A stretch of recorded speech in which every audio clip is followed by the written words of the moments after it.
presentation of the Washington Nationals.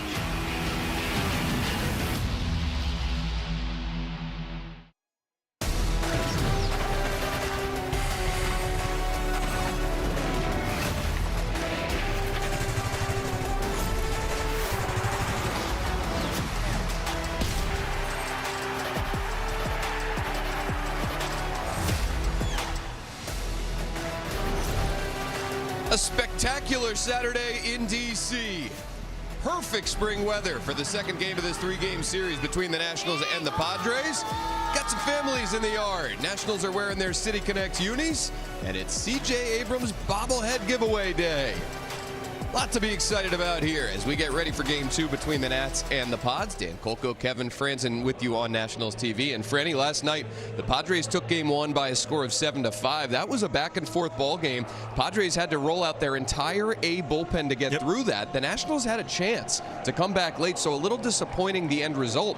But a loss in game one, given the way that it played out, sets you up in better position to win game two. Yeah, look, people always look at the negative of it. You lost the game, but I mean, 30 pitches of Mason Miller, the best closer in the game that you had, so there's a chance that you're not going to see him today, tomorrow. Maybe we'll see about that. Adrian Morejon, right, through 3 of the last 4 days. Yeah, he threw 4, to 4 batters yesterday. So you think he's out, and that gives you a lot of, like, these guys had great at-bats to push the envelope, right? And it was a good baseball game. Showed the mistakes, right, that could cost you in the game, and they didn't make any mistakes, especially in that bullpen. But the bullpen got taxed a little bit last night, so maybe they could use that to their advantage. The Nationals will go with Foster Griffin today. They are 8-3 in his 11 starts this season, coming off a scoreless performance in his last time out. Went 6 innings, did not allow a run at Atlanta. He'll be opposed by the right-hander Michael King. Got hit around his last time out, 4 walks and a bunch of hits in just 3 2/3. But he's been pretty strong this season. Pretty strong this season has been the Nationals' offense. 74 home runs on the year, 6th best in Major League Baseball. But since May 12th, they have the highest home run total in the game. 30 home runs in that span. They're coming from Wood, they're coming from Abrams, but they're coming from the rest of the guys as well. That's trying to launch in game two.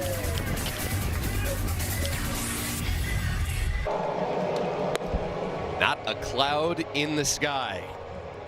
Huge crowd on hand here for game two of this 3-game series. 72 degrees. The picture perfect temperature. Enjoy this while we got it, DC. The humidity and the heat are coming. Here's the Padres lineup in game two.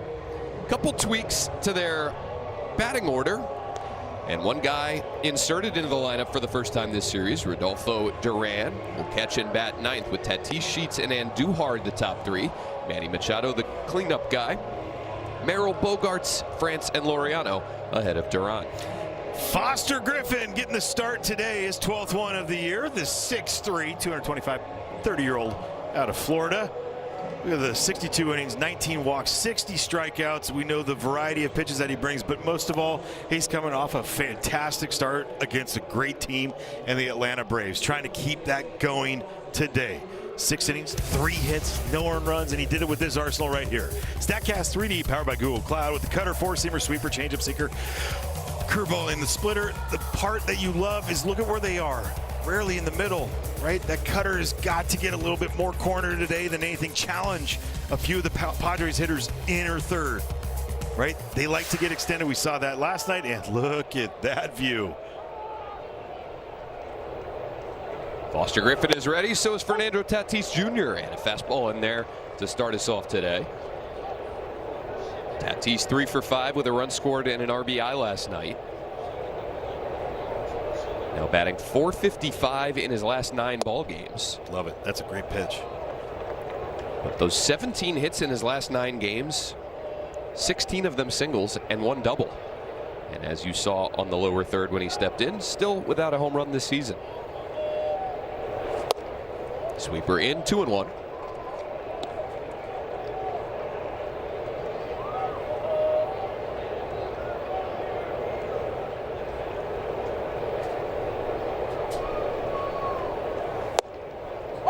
Count goes even, 2-2.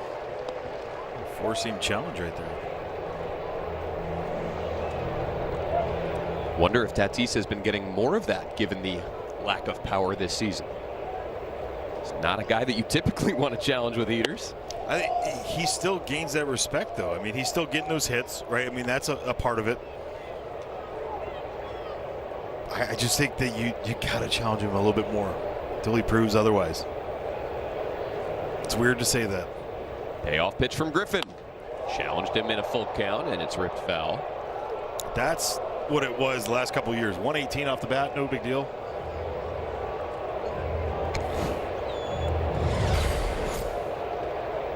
But he just traced it in, right? Like, that's a good, for me, that's a good pitch. Why? Because it's an easy foul ball. It's hard to keep that one fair.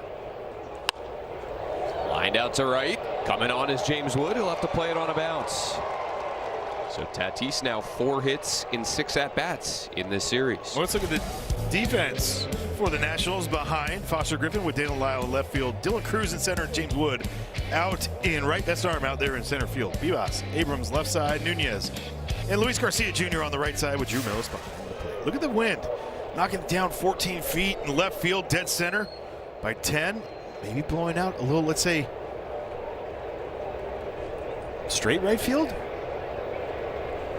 I'm with you on that. Gavin Sheets sends one back to the screen. 2 hits for him last night. Also a walk and a run scored. Maryland native. Went to high school at the Gilman School in Baltimore. Matriculated to Wake Forest. And became a second rounder of the White Sox back in 2017. Sweeper just misses. 1-1. Derek Thomas with the balls and strikes today. Dan Burzell, Dan Bellino, and Mark Ripperger from first to third.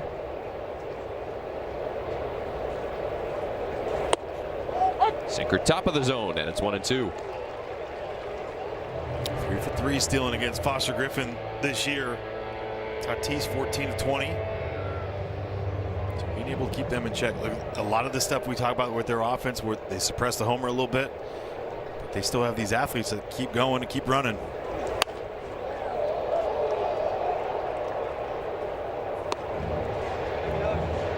Fifth highest stolen base total of any team in baseball. Nationals ranking 2nd. Thanks in large part to the major league leader, Nasim Nunez.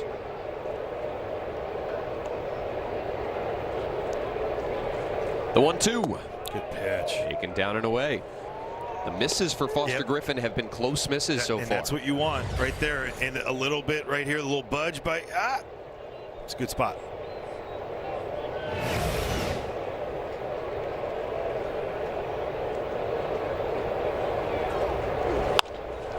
Could be 2 here. Nunez will backhand flip to Abrams. Throw to first in time. A 4-6-3, and the base is clear here in the first. Well, nice job. Good adjustment made by C.J. Abrams on this one, too. A little routine ground ball to Nasim. It came out of his hand a little bit, like a little changeup. Watch as we get there. Straight at him. Nice little big hop right there. And throws the changeup down and away to C.J. Good footwork.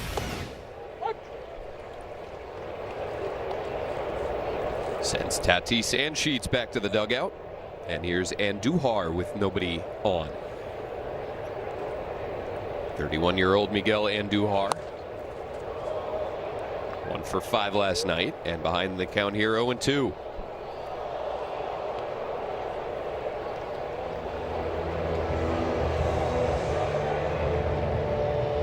Talked about the start that he had to his big league career last night. 2nd in the Rookie of the Year voting in the American League back in 2018. Struggled with the Yankees after that, and he's drilled by an 0-2 fastball. So much for the misses being close.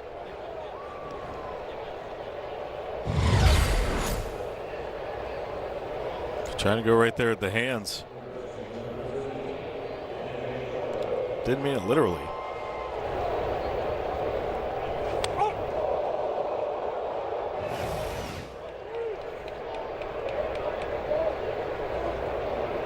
Duhar checking out that left arm. Reaches ahead of Manny Machado.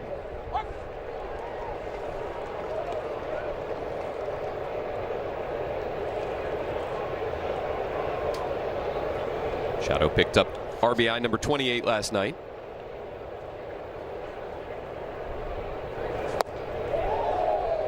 He did go, says Dan Merzel. 0-2. Oh man, I honestly didn't think from up here that he went. That's not even close. That's the reason why the check swing, you know, Statcasting or whatever, the ABS challenge next year.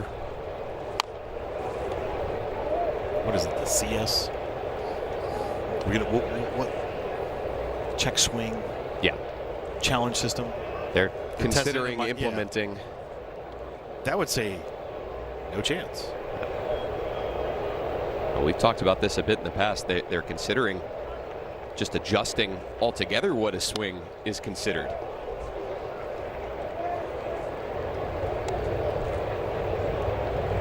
Giving the hitter much more leeway.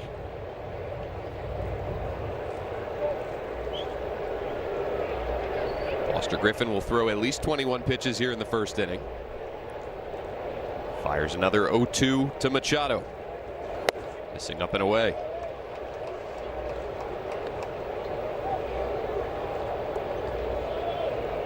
Chance for all of these starters following Thursday's off day to get an extra day of rest in between starts.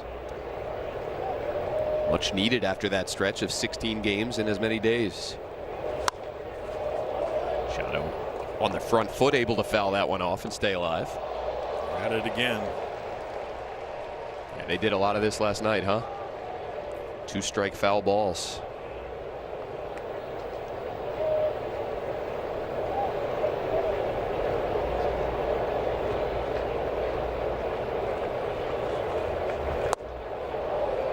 Change up close, called ball 2.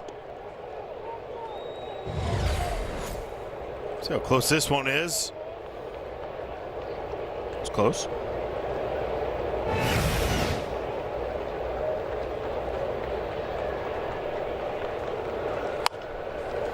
Down the right field line, slicing, foul. Yeah, 16 last night.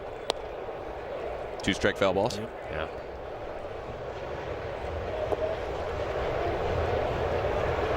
Manny Machado increasing that number with every swing here.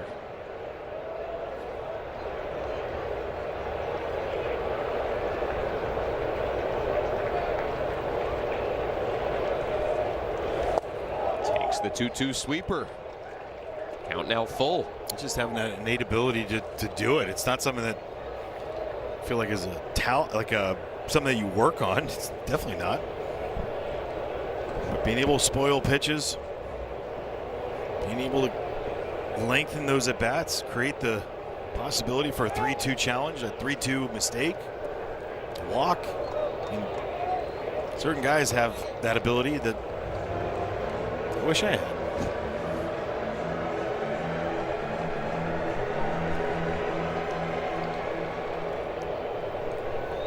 Foster Griffin had Miguel Andujar in an 0-2 hole. Hit him with a pitch. Now here comes his 10th pitch to Machado. Got him, finally. Elevated fastball past Machado. So Griffin caps off the scoreless first with a strikeout. Here comes James Wood.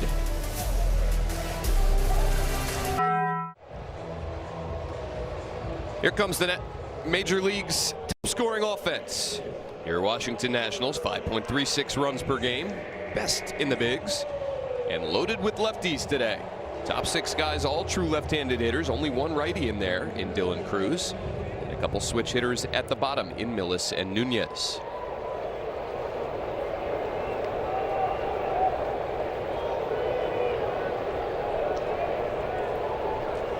Michael King misses in with a 2-seamer, and it's 1-0 to Wood.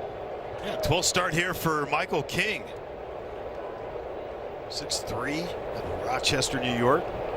2.76 ERA. A little crossfire, a little sinker, 4-seamer, changeup. I mean, you got a lot of things working against you if you're a hitter that likes to dive out over the plate. Lefty's got to get him closer to him, right? So like bring him closer. One pitch is more in. Wants you to chase away. Change up there, caught the outer edge, and it's 1-2 to Wood.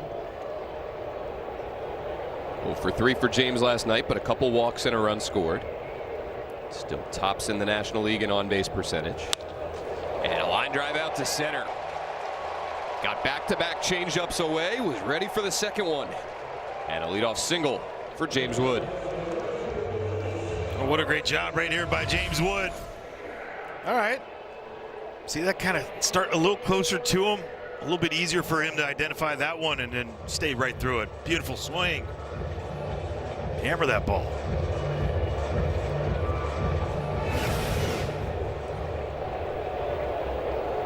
Aboard for Luis Garcia Jr. He grounds one over to second, and we might get another 4-6-3 double play ball. Each team will turn one in the first, and the base is now clear for Michael King. That was pretty close at first base. Dan Marzel took his time on that one to call it.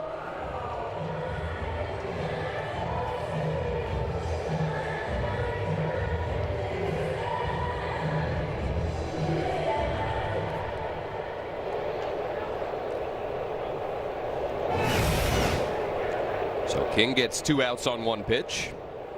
Now Dalen Lyle.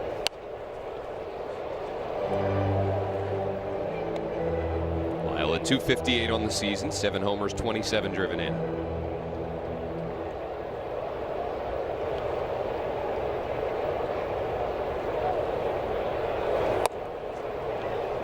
Ball and a strike.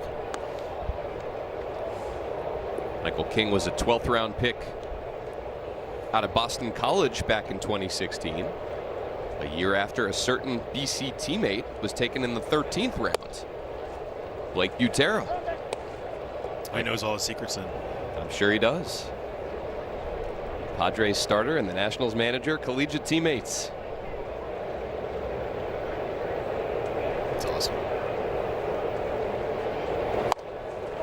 Lyle, a little squibber over to second.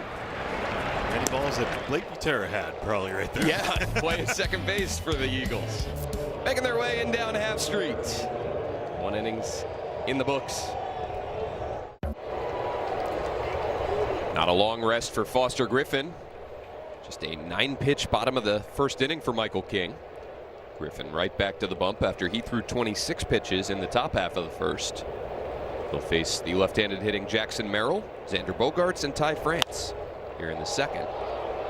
As Merrill sends one down the left field line, Dalen Lyle coming on, and he runs out of room. Look at that takeoff. That ball just started right at him. Started to fade away because, I mean, you just go by the speed of how he was tracking that, and it was nice. On the way down, it just took off all the way towards the stands. Wow. Within, what, 12 minutes? Knocking it down by 38 feet now. Significant. And now in right field coming all the way in.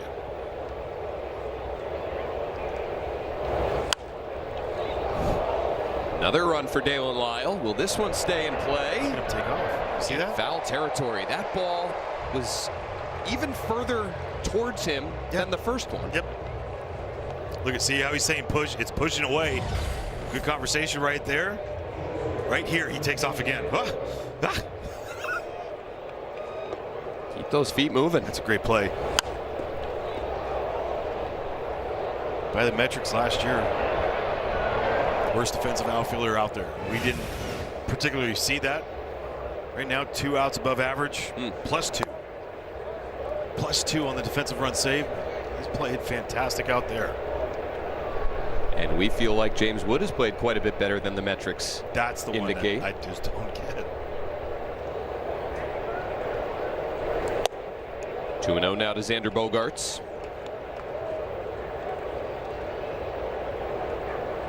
Metrics don't take into account the wall. We've discussed that plenty of times. Yeah.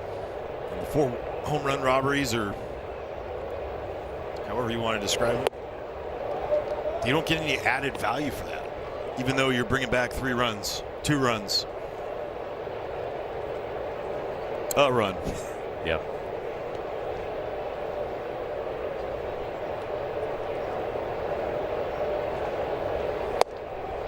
In there with the 3-0 heater. To the native of Aruba, Xander Bogaerts.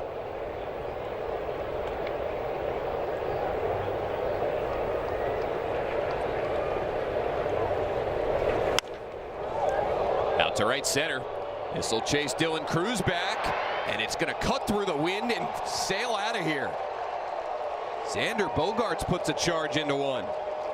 His 8th home run of the season, and it's 1-0 Padres here in the second. Yeah, it's the first one against a lefty for him. A windometer right there. That looked like it actually took off, like it caught a wind stream. And maybe it's that one where the higher you go, the more it pushes out. Because look at where that ball started. Off the bat, it looked like it was dead center.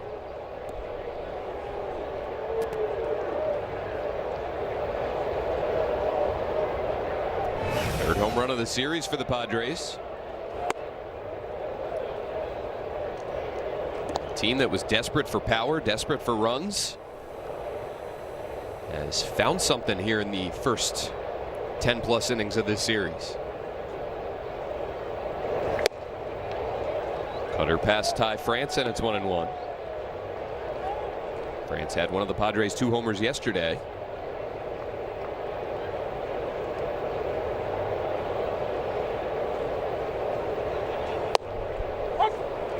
Breaking ball in there, 1-2. Sweeper, great break on that one, top of the zone. Great job by Drew Millis. Speed back at the top, real quick.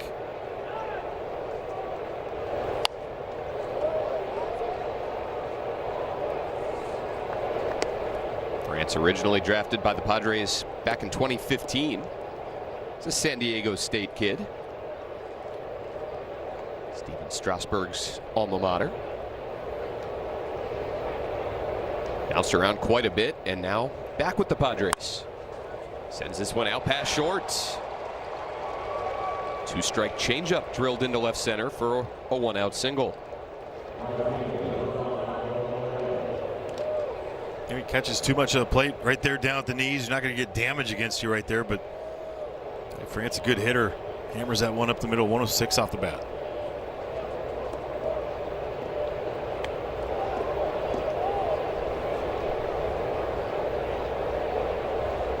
Three hits and a hit by pitch so far for the Padres.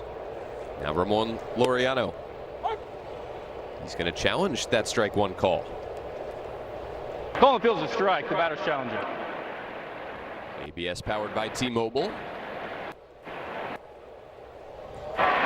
Pitches the ball. San Diego has 2 remaining. Shows us ball 1.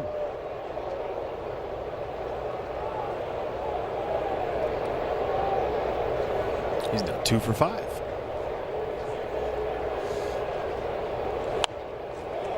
Then chased one about that same spot. Fouls it off, 1-1. 2 stolen bases for Laureano last night.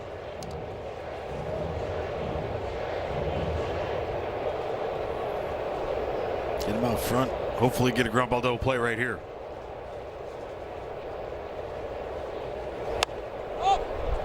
Jammed him into a pop-up. Luis Garcia Jr. fighting the sun. Has it for the second out.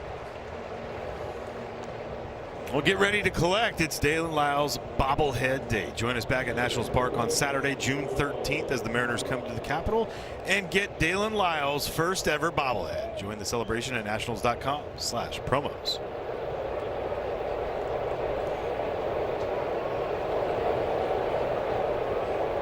Two down now for the 9-man, Rodolfo Duran. He pops one up as well. C.J. Abrams back on it. And he will lead off for the Nats, bottom 2. Padres break the ice. 1-0 San Diego with C.J. coming up. Is right for you. 1-0 Padres as we go bottom 2. C.J. Abrams ranks among National League shortstops. Top 2 in everything. And I'm just saying that All-Star voting opens next week. I'm just saying. Well, why shouldn't he not be a starter? If you're a Nats fan, get out there. Once those ballots come out, he should be a starter in the NL, for the NL this year. 4th among all National League players in OPS. Tatis, a little bit of an off-balance throw, but he gets Abrams by a step, and there's one out, bottom 2.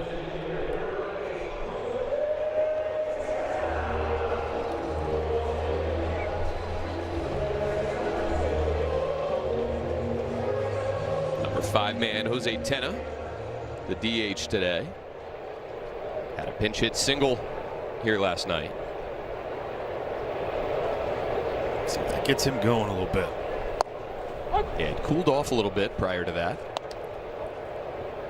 And really, for me, it's not so much about the outs or just anything, the average or the contact.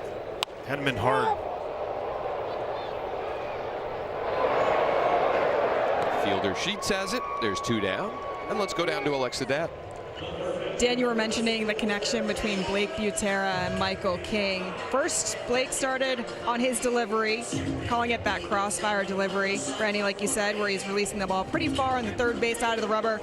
Said he does a good job of mixing his pitches, has the two-seam fastball, a lot of good movement, has a sweeper now, and he mixes his speeds and throws a lot of different pitches. But he said he's been a successful pitcher in the game for a while, the ultimate competitor. And then he just happened, to mention that they were college teammates for a couple of seasons. He said, listen, we had a lot of fun. We always played pickup basketball games together. We competed against each other, but he's a lot bigger than I am, so he got me pretty good. He'd go down low and try and post me up, and I'd try and play defense, maybe a few elbows in the ribs. But we asked him back then, could you tell he was going to be the competitor and reach the level of success that he's at today? And he said, I always knew he had the potential to be this caliber of pitcher because of his athleticism and how good of a competitor he was back then. And it's come to fruition. But yeah, they're good friends. He said not for these 2 hours, but after that. Dan. Thank you, Alexa. Yeah, Michael King goes 6'3", 210. Blake Butera does not. So a little bit of a physical edge there. That head-to-head basketball matchup. Of course he went down and tried to post him up. Got to. 1-2 on Jorbit Bibas. Sinker misses in. It's got to be pretty cool for both of them. Way more stressful for Blake, though, just because you're managing against somebody. He's in his element right now with Michael King. Bibas, a couple hops over to Tatis. 6 batters faced for Michael King, and he's through two scoreless innings. Well, we hope you're enjoying Nationals TV, so stream Nationals games at home or on the go for just $19.99 a month or $89.99 for the remainder of the season. Start your 7-day free trial now at nationals.tv. Top of the Padres order as we go to the third. Tatis, Sheets, and Andujar.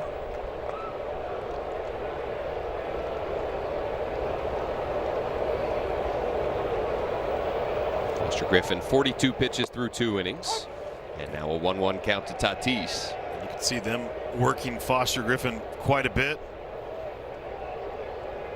That's offensive players got to start trying to do that a little bit more too. A few more four-seamers today. 1-2 now on Tatis. This time against the Braves, 27 cutters, 23 fastballs, 13 sweepers, 10 changeups, 9 curveballs, 5 seekers, and 3 splits. Always goes with what's working. Strikes out Tatis for the first out. And Franny, let's go back to that start at Atlanta. There was a lot to deal with that day. Multiple rain delays, last game of a series. Foster Griffin just went out there, plugged away, and got through 6 scoreless. Yeah, it was the ultimate cliche of just keep your head down, keep going forward, and worry about the guy who's in front of you. Worked through some pretty good humidity out there, good sweat. He was fantastic. Only allowed 3 hits and 1 walk through those 6 innings. Potentially could have kept going, but the rain came down top 7. That was, of the 3 rain delays in that series, the one that was looking the most dicey. The area around the first base bag was absolutely drenched. Atlanta grounds crew did a great job. Unbelievable. Making that field playable again. I thought there was no chance. Yeah. 2-1 now on Gavin Sheets.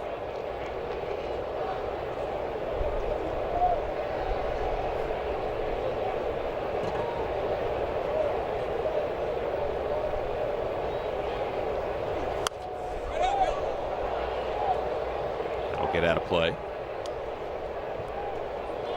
That start for Griffin, I'm sure had to feel good after his previous 2. The one Back on May 14th at Cincinnati, he allowed 9 runs in 4 1/3.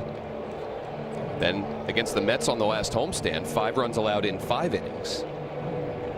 And to post 6 shutty against the team, one of the best offenses in baseball. Nice little correction there for Foster Griffin, back in the positive direction.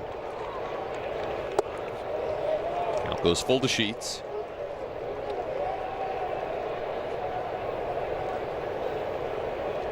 I think more than anything, it just proves that you can get back on track real quick.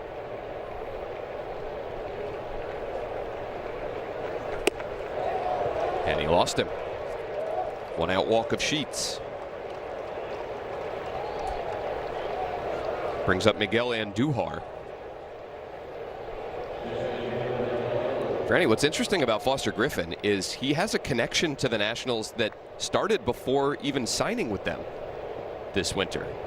His dad, Fred, has been a longtime golf pro in Florida. Foster played a lot of golf as a kid, thought he'd play golf collegiately.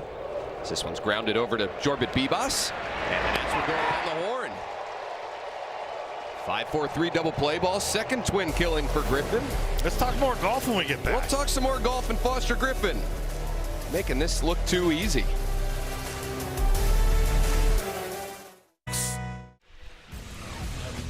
Well, how about last night? AAA Rochester. Watch Andrew Pinckney. Watch this. Okay, it's already gone.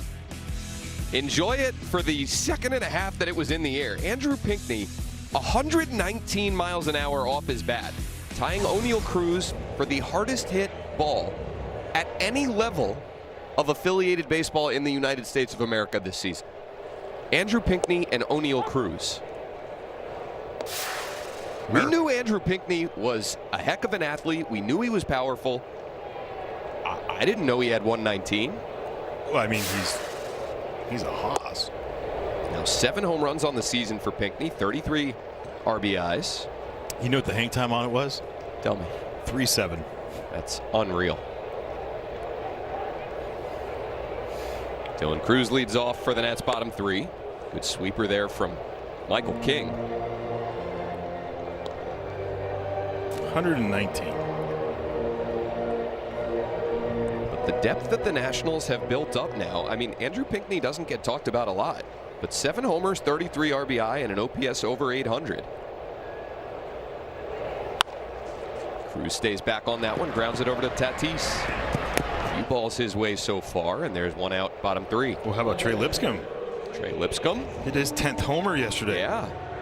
Yo-Yo Morales now up to 12 homers on the season. He's at 12. You also had another one by. Wait, he hit 2 yesterday? He did hit 2. My fault. Sorry. I thought there was another one. He tied the game in the 9th inning. They were down to their last out, were the Red Wings. Until Yo-Yo launched one, and this is what Drew Millis does here. Way back it goes, and out of here in the blink of an eye. Drew Millis with his 2nd of the year, and we're all square here in the 3rd. That ball was destroyed. Roasted. 107 off the bat here for Drew Millis. And just an effortless swing.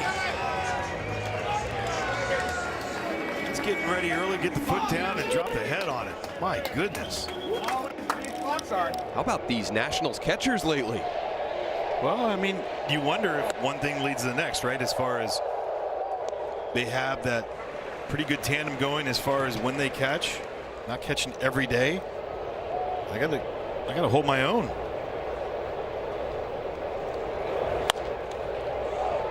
Well, Bobby Wilson told Drew Millis recently, look at this.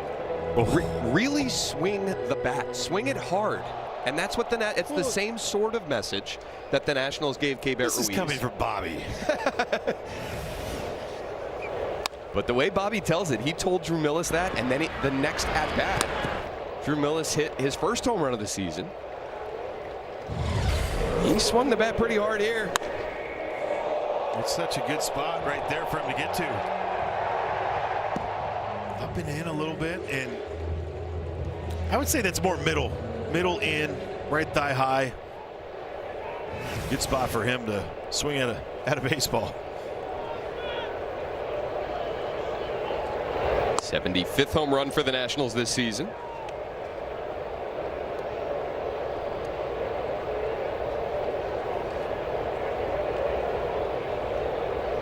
Now James Wood with 2 down. Sweeper misses the back door, 2-0. And Derek Thomas not falling for it. Love that part.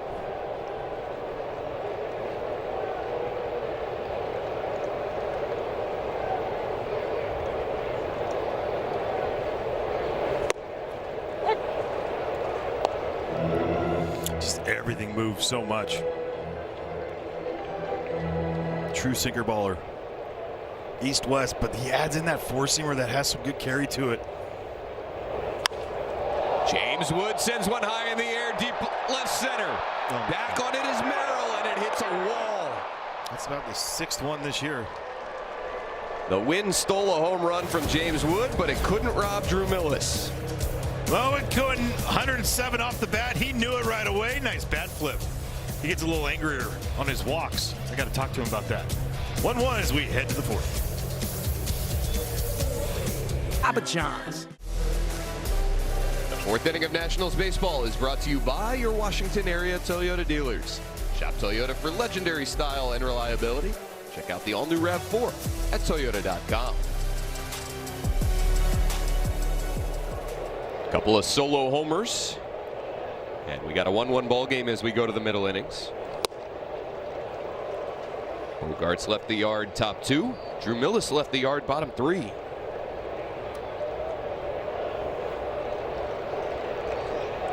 Get a quick 0 again.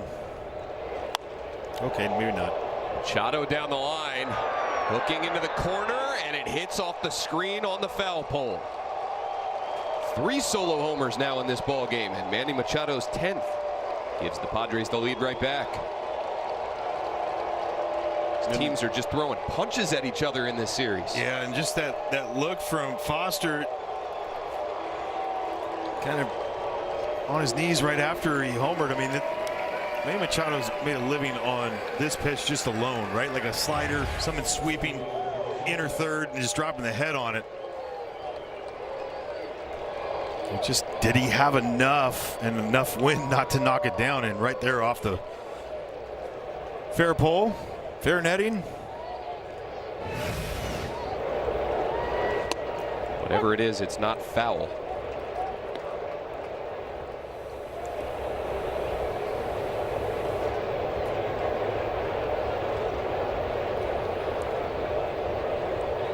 Now Jackson Merrill.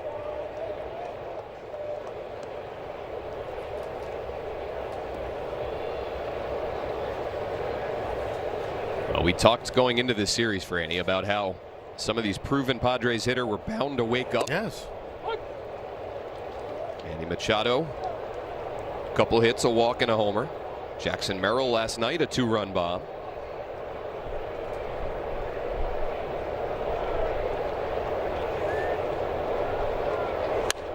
And now Merrill drives one out to right. James Wood gonna pick it off. That thing was knuckling too. What a great play. And a smile for his former youth teammate.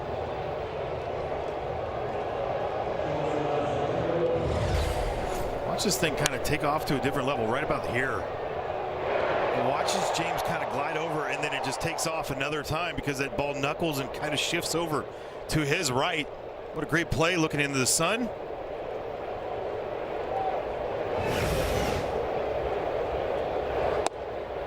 And that's part of the defensive metrics that, that doesn't come into play, right? Like the spin on that, going to the, his right into the sun. And it's not trying to cover something. It's like it just doesn't match the eye. Like last year, there's a couple guys that it matched the eye. It was not very good, right? At shortstop for CJ, it wasn't very good. This year, it doesn't match the eye. What do the metrics have on Wood? Outs above average and defensive runs saved. -4 defensive runs saved, -5. Yeah. Outs above average. And that, a couple of them happen to be like if a second baseman goes out, calls for it, misses it, and it could have been his ball, it knocks him. You get right? dinged on it that. doesn't knock the second baseman or center fielder. Right. Xander Bogaerts with 1 down. Chopper right in front of the plate. We'll send it out to C.J. Abrams. Throws out his fellow shortstop, and there's 2 away. Well, we showed last night, Franny, the 4 home run robberies, and you and I have talked about this quite a bit, that as much as the defensive metrics have maybe advanced in some areas, they do not take into account the wall. Yeah. And Anywhere. so if a guy makes a good play up against the wall, if he robs a home run, that is not built into the equation there. What doesn't make sense is that, like with StatCast and all the 3D stuff that we could do, it has the wall always. Yeah. Right? Like, and it always has that stuff around, and not being able to figure out a way, because it, you know, a lot of these things, a lot of these models go through what, like 10,000 pitches for, you know, a particular pitch, a particular event. Well, it's great, but when it comes to, you know, internally, I know that there's, you know, teams have their own. They could tell you, you know, that, and you might hear something that might not sound right, but guess what? The teams are, they got their own things cooking too.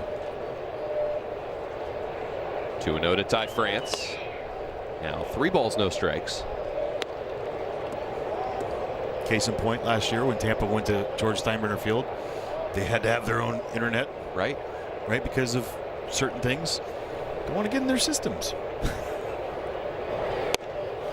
Well, you talk to people around the league, and you'll hear front office types all the time say our metrics or our very good formulas.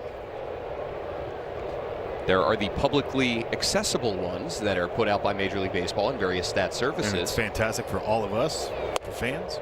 But teams will grade players themselves, have their own evaluations. We like to think Baseball Reference, Fangraphs, Baseball Savant, It's all fantastic. all that stuff. Give us so much good information. But it's not gospel. Nope. From 3-0 to 3-2 now to tie France.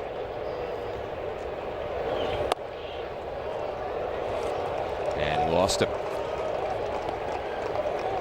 2 walks now issued by Foster Griffin today, and the top of the 4th extends.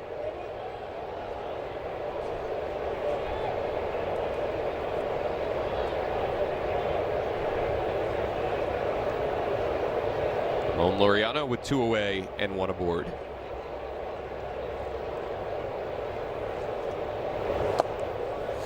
Griffin has had some long first innings in his starts this season, but he's been able to put it together after that and overall be pretty pitch efficient. Now 70 pitches as he searches for the 3rd out in the 4th inning.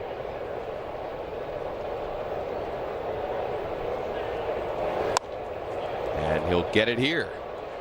Laureano pops it out to shallow center. You see Nunez is there. Padres retake the lead. Bottom 4 we go. Free. Time for today's Working on a Win, brought to you by the Home Depot. This is one way to work on a win.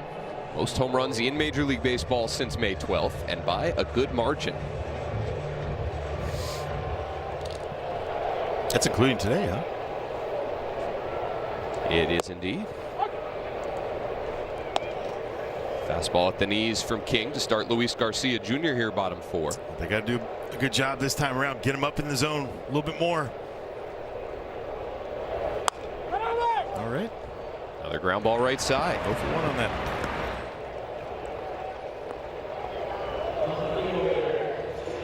That's 7 ground balls induced by Michael King. Yeah, but that's the only one that's gone away from Fernando Tatis. Yeah. Previous 6 all to the second baseman. That James Wood ball that he hit at 106 at 36 went 391 feet according to StatCast, but that's not possible because it was caught. Not even on the warning track. Not even on the warning track there in left center field. Yeah. Home run in 16 different parks. There's another ground ball right side. France backhands. Dalen Lyle hustling down the line, but he's out by half a step. 2 down at bottom 4. Let's go down to Alexa again. Dan, I caught up with C.J. Abrams on his buddy James Wood, and I said, what makes James so elite? And C.J. was like, well, his power, his speed, his decision-making up at the plate. He's big. He makes plays out in the outfield. He can move. I mean, he kept going on and on. It was awesome. I said, have you ever seen an athlete like James Wood? He said, yeah, usually on the basketball court, though. He said, you know, the skill that impresses me the most is his power. Everything is 110 exit velo plus. And I said, what's something about his work ethic, though? He said he works out every day. We both are in there just really grinding and making sure that that work translates onto the field. But he said, also what impresses me is his personality. It's so relaxed. He said, he's a really funny guy. We joke around a lot. He might seem quiet from the outside, but we talk a lot about the game, a lot about our hitting, the plans that we go into the game with. It's really helpful to be able to have somebody like that because we've known each other for so long.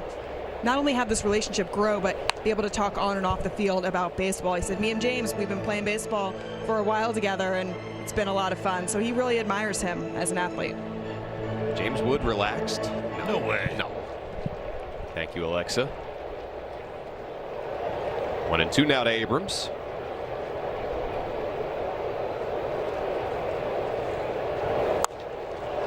Golfs one out to right. Laureano broke back, now has to come in, now has to keep coming in. And a belt-high catch. So the Nats go in order, bottom 4. Foster Griffin right back to the mound for the 5th.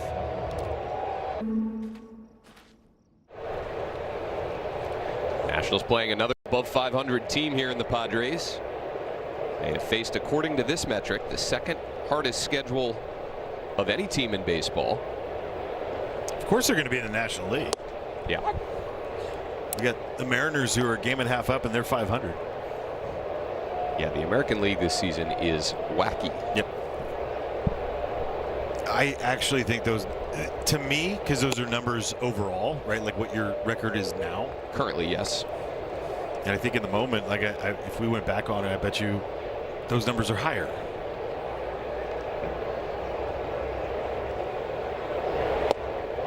Two and one on Rodolfo Duran. Including last night's loss, the Nationals have played 500 baseball this season against teams at 500 or better. Which is incredible. Good cutter there. 2-2.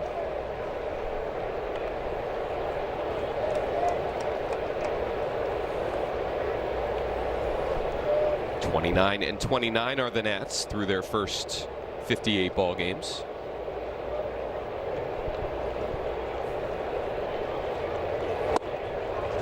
Right back to it. Duran swung at the first one, took the second, and he's down on strikes to start the 5th. And watch Drew Millis work underneath it perfectly, keep it a strike. Nicely done. Gosh, they've been so much better all year, especially on those low pitches. It's not stealing a strike, it's keeping them strikes, and that's where they lacked last year completely. Sorry, had to yell it. Ball 1 to Fernando Tatis Jr. What if you had like because you don't have it in Major League Baseball, but what if the fans like just started chanting like that stuff, like guy bunts, bunt? Yeah. And this ball's launched. Deep left field and way out of here, and Fernando Tatis Jr. finally has his first home run of the season. 57th game of the year for the Padres, and Fernando finally breaks through. 114 off the bat, and for the first time he gets to do the little hezzy around third, but he took his time at home plate, raising it like, I did it, finally. And that is not good for the NL West as he gets going. We saw him hit 118. A foul ball earlier, but for the first time it's fully extended and 451 feet. Him and Brett Beatty, the furthest homers here at Nats Park. Look up to the heavens. But so you talk about launch angles and all this stuff. Why does it matter? Okay, he hit a line drive for a homer. Difference between his ball at 24 degrees and James at 36. Higher ball gets knocked down by that wind. This one just cuts right through it.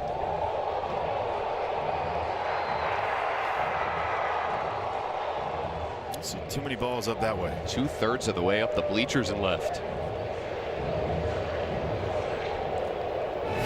Guy who, despite the lack of power this season, still 93rd percentile in hard hit percentage, 87th percentile in bat speed.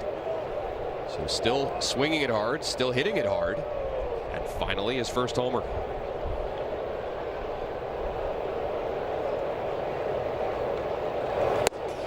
Fastball in to Gavin Sheets, makes it 2-2. And just think, the ball that Andrew Pinckney hit last night was 5 miles an hour harder. Yeah. And that, like, just think about it. I mean, they're very similar as far as like the launch and everything. All 4 runs scored so far today on solo home runs for the Padres from Bogarts, Machado, and Tatis. For the Nats from Drew Millis.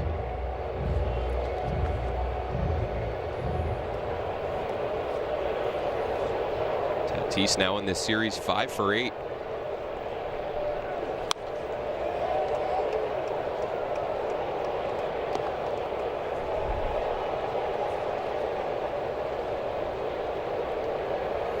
Andrew Pinckney's only went 402 last night because that stopped at the scoreboard. Yeah. It was still climbing. Check that scoreboard for a dent.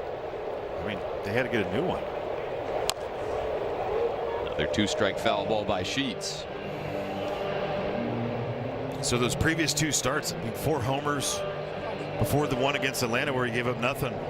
But 4 homers, we saw that in Cincinnati being a problem against the Mets.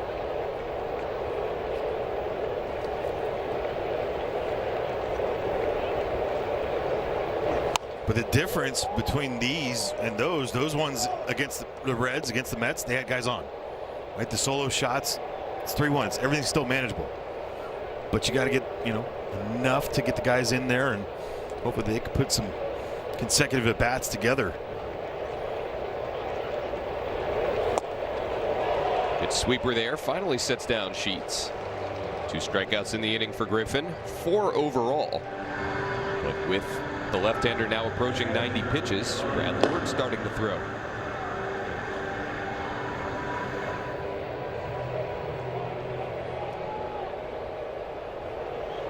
Foster Griffin last year with the Yomiuri Giants in Japan.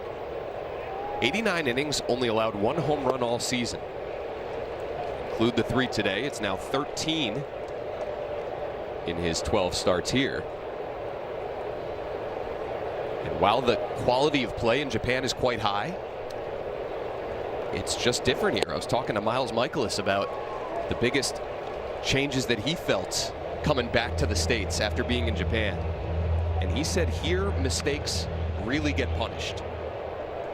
There, guys just have a different approach. Yep. Try and punch one the other way, try and find a gap. Here they're looking to leave the yard.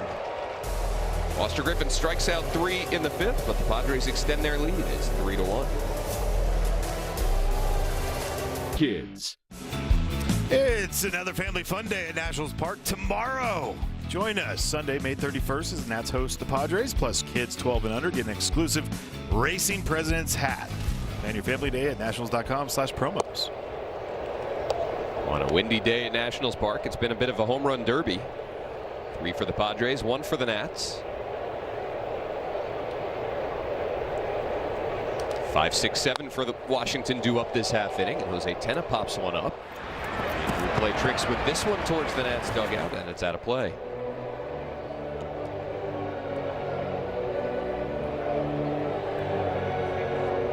Michael King has been efficient through his first 4 innings, 38 pitches. Yeah, efficient's one thing. I think bad approach so far as what the guys are going on. They're chasing a little bit more than we've seen in recent days, but that's also plus stuff. Right? He's had a good run.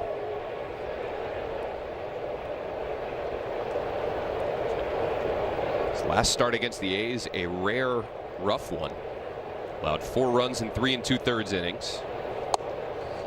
Gave up 5 hits and 4 walks. Even with that, came into the game with the 8th best ERA in the National League.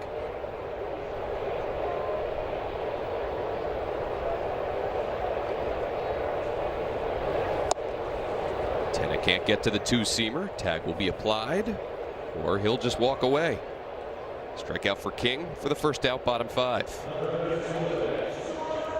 Well, why do pitchers' wins not really tell the whole story? Michael King has only 4 wins on his line this season. Largely because he hasn't gotten any darn run support. 2.9 runs per start for Michael King. And in 5 May starts coming into today, had gotten a total of 2 runs scored while he had been in the ballgame.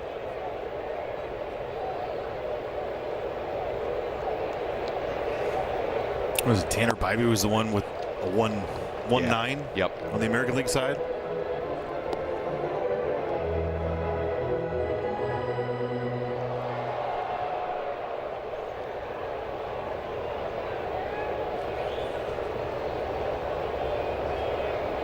One and one on Jorbit Bibas. He goes down to get one and golfs it out to right. Backing up is Laureano near the fence, and he has it.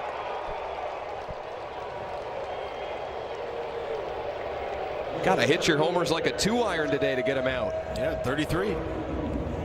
The lower the ball, like underneath 30 degrees right now, has been homers. He must not. He got that one. But again, when you get into it, that's not a line drive. That's a fly ball. Fly balls are getting knocked down. Line drives, they're carrying. And a chopper out to short. Another 1-2-3 frame for Michael King, who has gone through 5 innings on 47 pitches.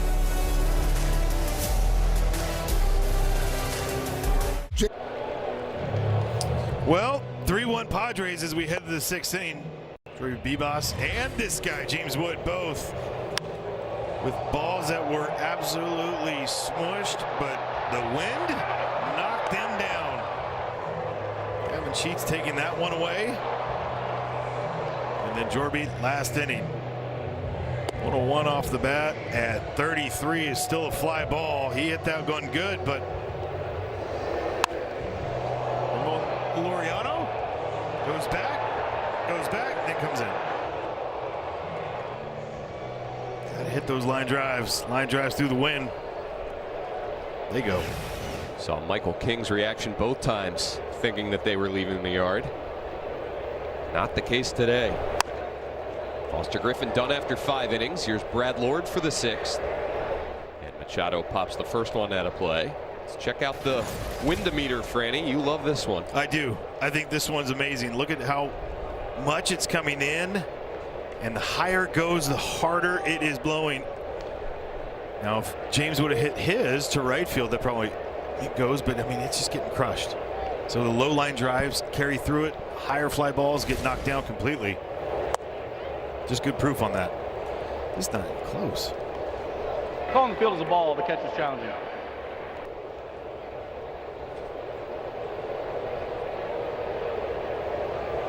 Call is confirmed. Washington has 1 challenge remaining.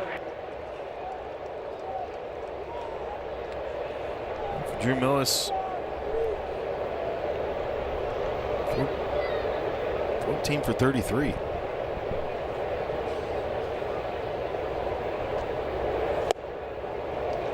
Again, we talk about leverage when it comes to the challenges. It is Manny Machado, and you are trailing by 2, but second pitch of a half inning.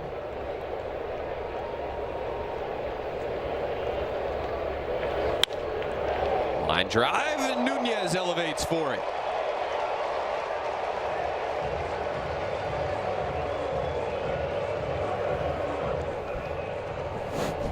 Man, he's just staring out at Steve Nunez right now. Still looking. Still holding. See him 100 off the bat right there. Great timing. Those are the ones that are so tough. To time up and make sure that you get it right in the pocket. So Brad Lord gets his first out. 17th game here for Brad Lord. 2-0 with 5 holds. The 2.83. Love what he's been able to do. Attack the strike zone. Limit the free 90s. 6 walks, 4 hit by pitches. 4-seamer slider, sinker, and a sweeper. 4-seamer slider has been a really good combo with the changeup to the left-handers. A lot of heaters to the righties. 1-2 on Merrill. His last 5 appearances for Annie, he's gone a total of 11 1/3 innings, going 3 frames each of his last 2 outings. 13 strikeouts, no walks in that span, and has given up just 1 run. The value not just based on the numbers, but based on his ability to chew up multiple innings, be that bridge guy. Brad Lord has been such a weapon out of the Nationals bullpen. Here, here.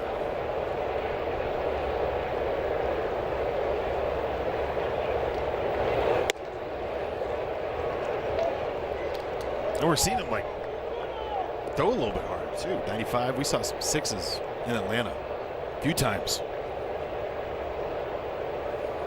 You couldn't tell though, just based on the way that he delivers. It's such nice and easy. Like playing catch. When he came in, it was right after Jake Irvin went down with his injury. We were just laughing at Jake getting hurt, but the fact that when he came out to throw, people were like, he's playing catch? It's like, no, he's actually throwing his bullpen right now. And then he rips off a frisbee like this. That sweeper, just such late movement. It's Merrill for the second out in the 6th. Now Xander Bogaerts. Frisbee right there. Like that makes sense. You know, when you think about the way that he's able to control that 4-seamer on the outside part of the plate, makes sense with that sweeper now. How the crisscross we've talked about. And he gets in the kitchen of Xander Bogaerts there. 2-seamer moving in at him, and a quick 6th inning for Brad Lord. Gets Machado, Merrill, and Bogaerts with ease. 3-1 bottom 6. Days today. 3-5-0 Padres, 1-2-0 Nats. As we cruise to the bottom of the 6th inning. Drew Millis coming off his 2nd home run of the season in his last at-bat. Takes strike 1 from Michael King, who has had 4 frames today where he's needed just 9 or fewer pitches.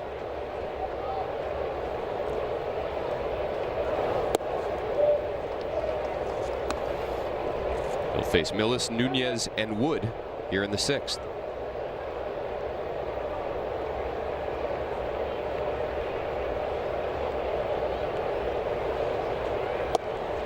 Two and one on Drew. He's done a good job. I mean, okay, so think about that pitch right there. Last time we saw it, Jose Tena took that one easy and then went after the sinker off the plate. Same spot.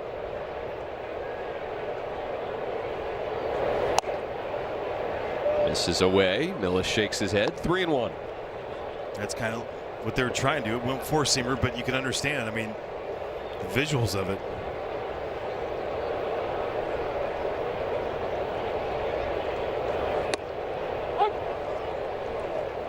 Right to the corner, and it fills the count.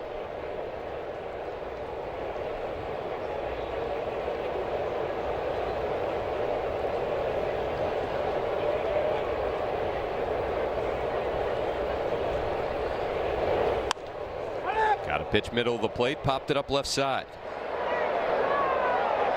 Sheets has it for the first out.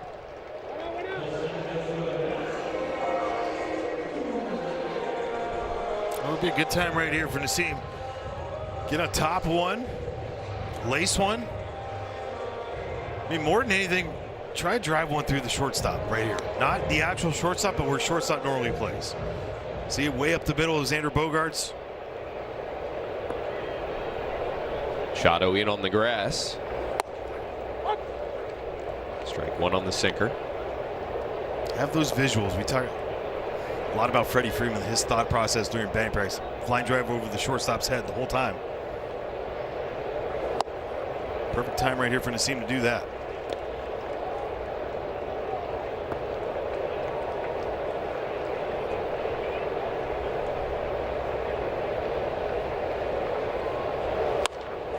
How about a line drive through the second baseman?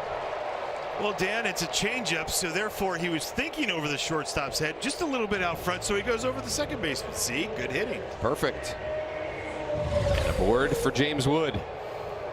That's a really good changeup too. That's down below the knees. Good swing. Something he didn't do right today. Catch that.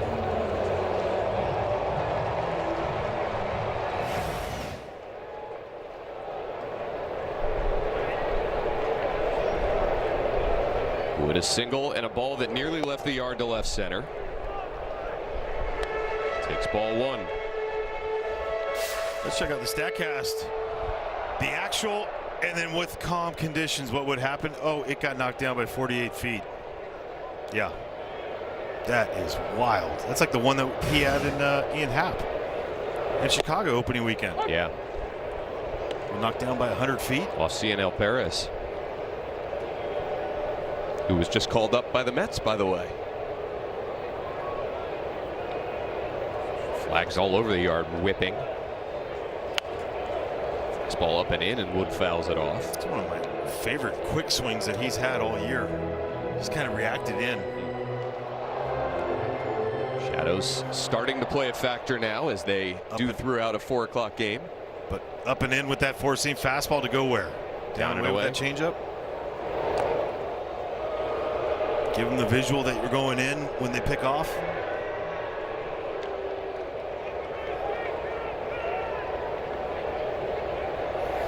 I think his last time out. Tons of changeups.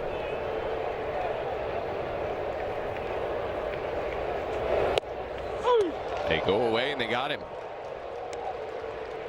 Wood caught looking for the second out in the 6th. Oh, perfectly placed heater. And you can see James probably thinking more changeup than anything. Out of his hand, that height with the changeup is a ball. Yeah. See if Nunez thinks about taking off with 2 down now. King checks on him again. He seemed 22 of 24 stealing bases. 4 of 10 against Michael King this year. 5 for 12. Rodolfo Duran. Just like Freddie Fermin, 1.88 is his average down to second base. 2.0 is league average. Quick pop time, great exchange. Really good arm. Really good arm. Average is 90 down to second. Well, disengagement's already used by King, so Nunez inching into a larger lead. And now Duran going to challenge that ball. Call feels the ball, the catcher's challenging. He's probably right. He usually is. Strike. San Diego has 2 remaining. He's 8 for 10 this year. Or 8 for 9 this year.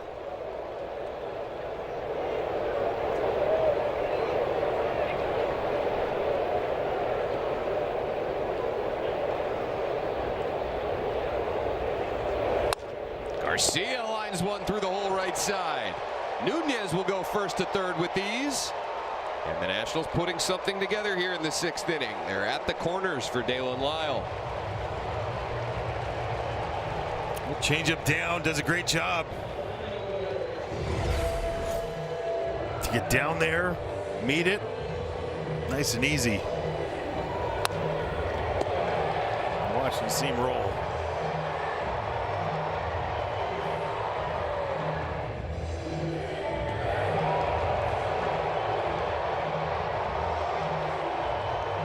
Love the wire cam shot of the ball to right field, watching the play develop.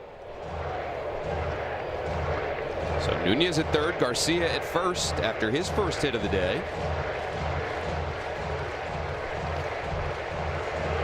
He had grounded out twice to the right side prior to that single. Dalen Lyle, 2 ground balls to the right side so far.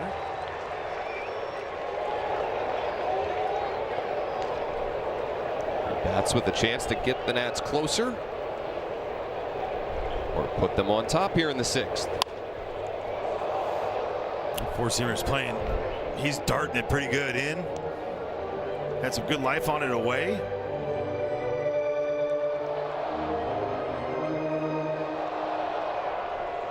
Talk about the Juan Soto trade so often. I feel like it should just go by the letters. TJST, the Juan Soto trade. The second Juan Soto trade sent Michael King from the Yankees to the Padres. He's going to post a 0 here in the 6th. Lyle flies out to center. The Nats strand 2 and still trail by 2 to the late innings.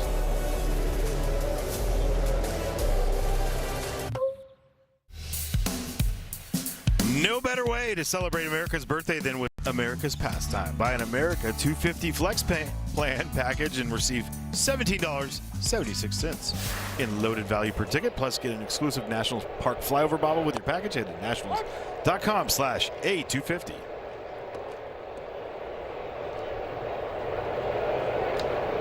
Top 7 already. France, Laureano, and Duran for the Padres. Brad Lord just missing. 1 ball, 1 strike. France aboard twice with a single and a walk.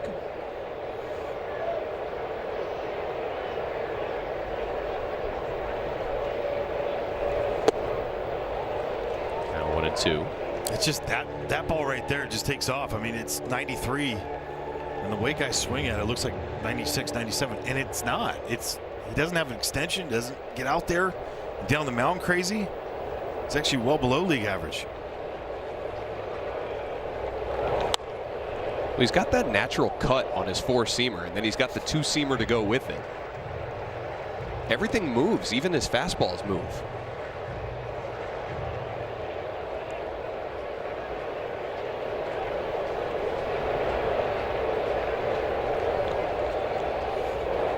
And the sweeper moving away, 2-2.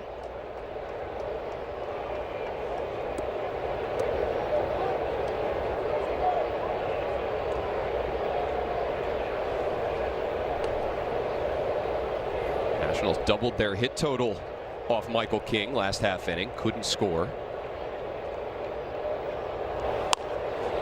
Chopper out to short. Abrams attacks it.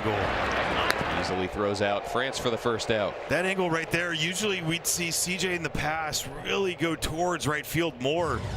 And he takes this, watch, first 2 steps, great, and then he goes in. Nice job right there. Attack, great angles. We saw this around that 2nd game, 3rd game in against the Mets here, being a little bit more deliberate with his angles, not trying to get around the baseball. Not in the big leagues. Big leagues, that's guy's safe. The Nats have been thrilled, Franny, with how CJ Abrams has really gone after ground balls. Not sat back on him and trusted his arm.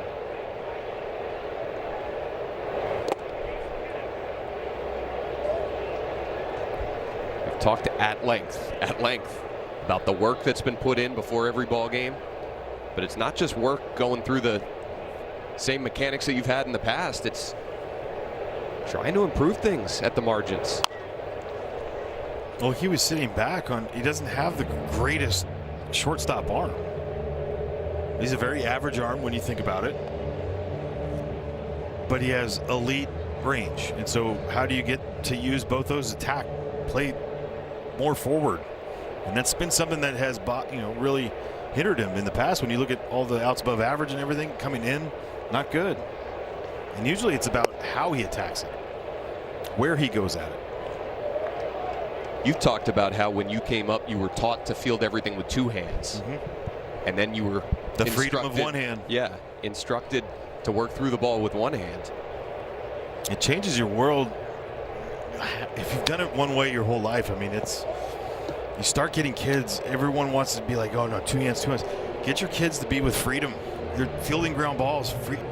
Feel it with 1 hand first and foremost, to feel the freedom of getting it out front. 2 hands out front, you don't get that far out. You can't get out there. Yeah. 2-2 to Laureano. Misses in the dirt.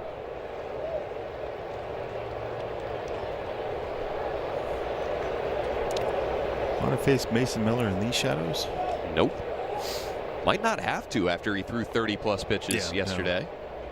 We talked about that in our open. He might be down. Morejon might be down. And a 1-out walk drawn by Ramon Laureano.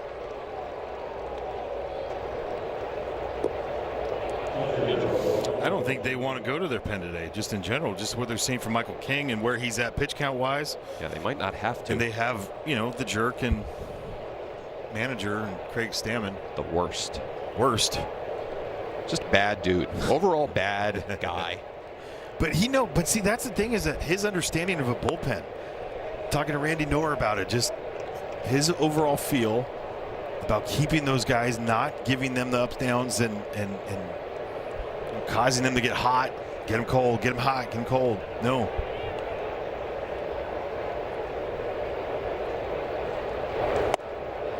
Up and into Duran, and it's 2-0. You think about the conversations that he had with all the managers that he played for, because it was a lot. Yes. And for only 2 teams. But just being able to have that conversation about when is right, what role I'm going to be in. You think how easy that is for him to have the conversations with his guys now. By the way, Mason Miller is going to be our closer. You got that, guys? Yeah, tough call there for Stammer. Yes, sir. See the bullpen usage for the Padres last night. And the one with Morihone, more than anything, is that he's pitched 3 of the last 4 games. Laureano, a huge lead down there. Almost didn't trust it looked like. And a strike thrown to Duran to make it 2-1. Laureano almost looked like Luis Garcia Jr. down there with this little shuffle. Hopping around. Yeah. Mentioned the 2 stolen bases for Laureano last night. Gives him 7 on the season. And there he goes. Throw down by Millis. And Laureano decided to shut it down. Don't see that too often. He's caught stealing for the 2nd time this season, and there's 2 away. It's like he was trying to pull off a double steal with a guy at third. There's a ghost runner at third if we're playing wiffle ball all over again. Looking in all the way. Oh, gosh. Wait, don't get tagged. Don't get tagged. Go, score. Wait, he's not there. Maybe Hen was moving over there at third base and he thought there was another runner there, huh? I've never seen that. Throws to the shortstop side of the bag. If he just kept running, he might have had a chance. I think he would have been safe. Again, the way that Nassim has been catching these balls and trying to tag like a reverse pivot, which I don't understand still. Now a 3-2 to Duran. He fouls it off. So a chance now for Lord to face just 3 batters in the 7th inning and avoid facing the top of the order until the 8th.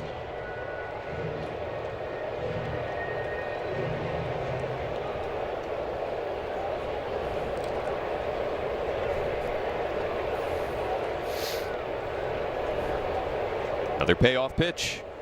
In there. 97 from Brad Lord. He strikes out Duran, his 2nd K. Keeps it a 2-run game as we stretch at Nats Park.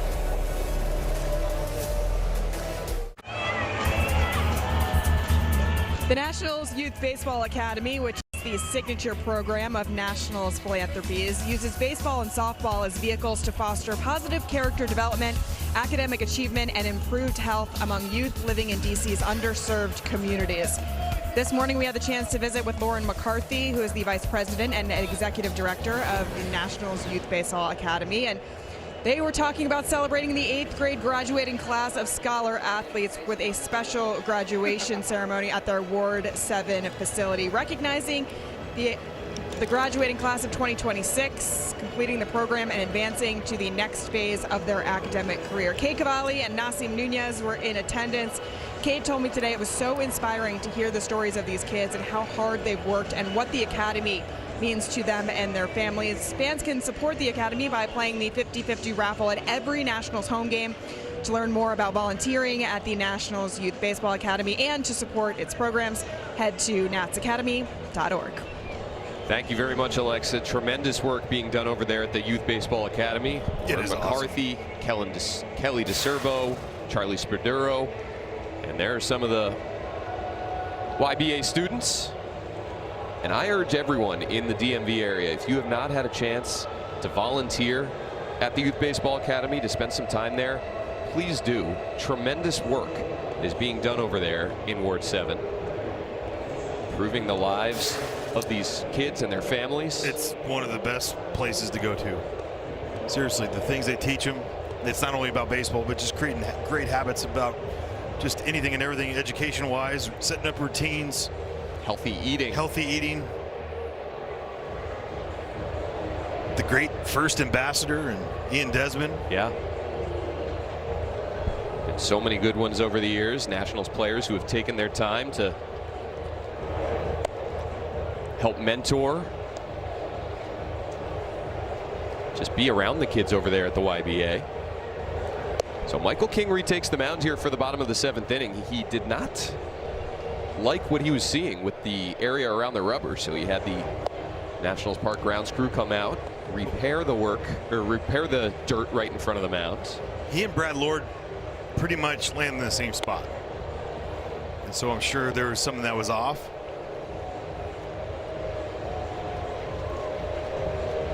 Relievers will always say way less meticulous about things, you know. Yeah, I mean, by the time they come into the game, the dirt right in front of the rubber has been chewed up. The landing spots are a little dicey. With all due respect to John Turnauer and his entire group, they saw this weather like, we can just take a little break for a second here. We don't have to run out, worry about tarps or anything. Took a little time. Happens.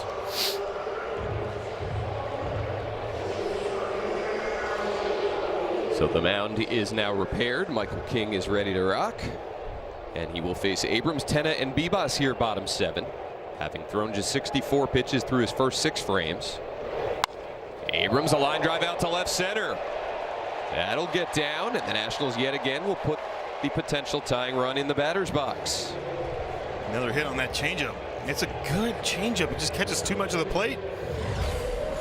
CJ, watch this swing, waiting back, driving it that way. What a beautiful path through the ball right there. That's why you feel like there's even more in the tank. Like there's so much, obviously, on the pull side. Yeah. But just being able to go that way every once in a while. That's an every once in a while. Now Jose Tena.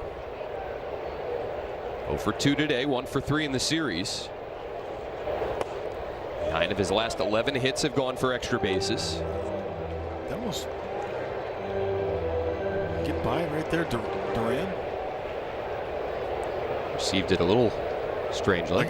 Like visuals for him, obviously not good.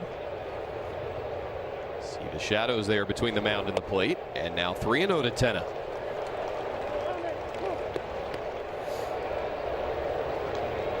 That doesn't tell the story. We will never know. That tells the story. What you hitters have to experience. Yeah, that one's the one. Taking all the way. 3-1 now. Could have been ball 4. I just don't think he's never challenged one. I was about to say he hasn't challenged one out there.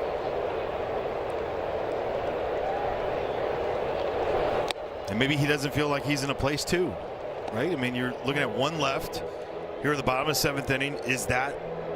Yeah. You got to be 100% certain. This is what only having one challenge remaining can do to you. Now a 3-2 from King. Right in there. Tena grounds it over to Tatis. Late reaction and a late throw. And it gets by Bogaerts. His foot caught right in the face. He says he's okay. The Nationals now have 2 on with nobody out. Tatis did well to glove it, but he threw it past his shortstop. And nothing egregious right here by Bogaerts, but like watch CJ as he goes in. Sliding head first. You know what's funny is I think he thought, oh, the left foot right across. Thank goodness it was the side of his shoe and not the cleat. Still doesn't feel good. But CJ, look how right there, he thought he was right at the bag. Kind of mistimed his slide.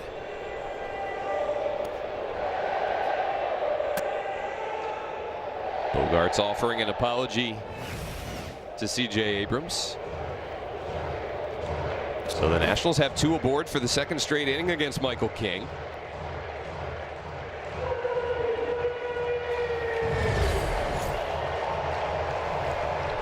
He's swimming right there. Oh, nope.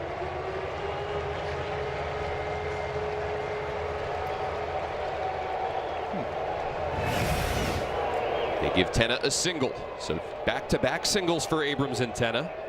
And now Jorbit Bibas trying to snap out of a fairly extended skid.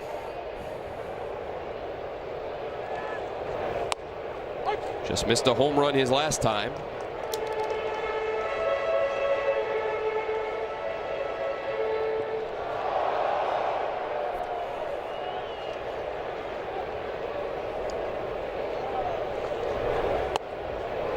Takes a two-seamer. It just misses, 1-1. Looking for his first knock with the runner in scoring position all year. Yep. Right now, 0 for 24.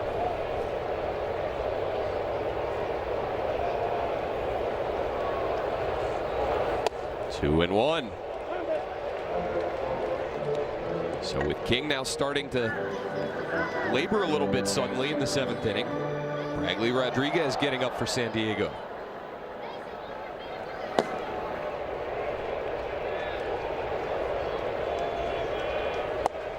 Good take by Bibas on the changeup, and it's 3-1. One pitch, one spot, but again, it's hard right now with the shadows. I mean, you got to go. Where do you see it best?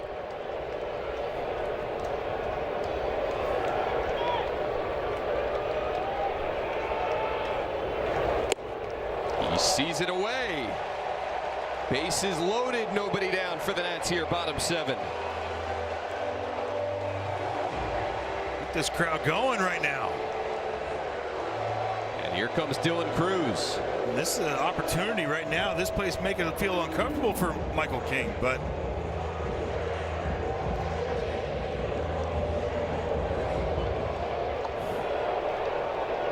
Cruz looking for something to elevate here.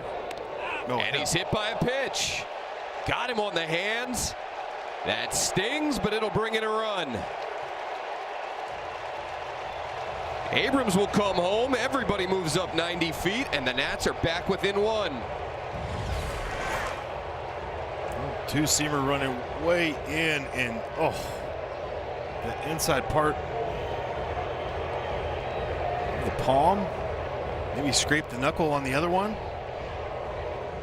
Dale Gilbert and Blake Butera out to check on Cruz.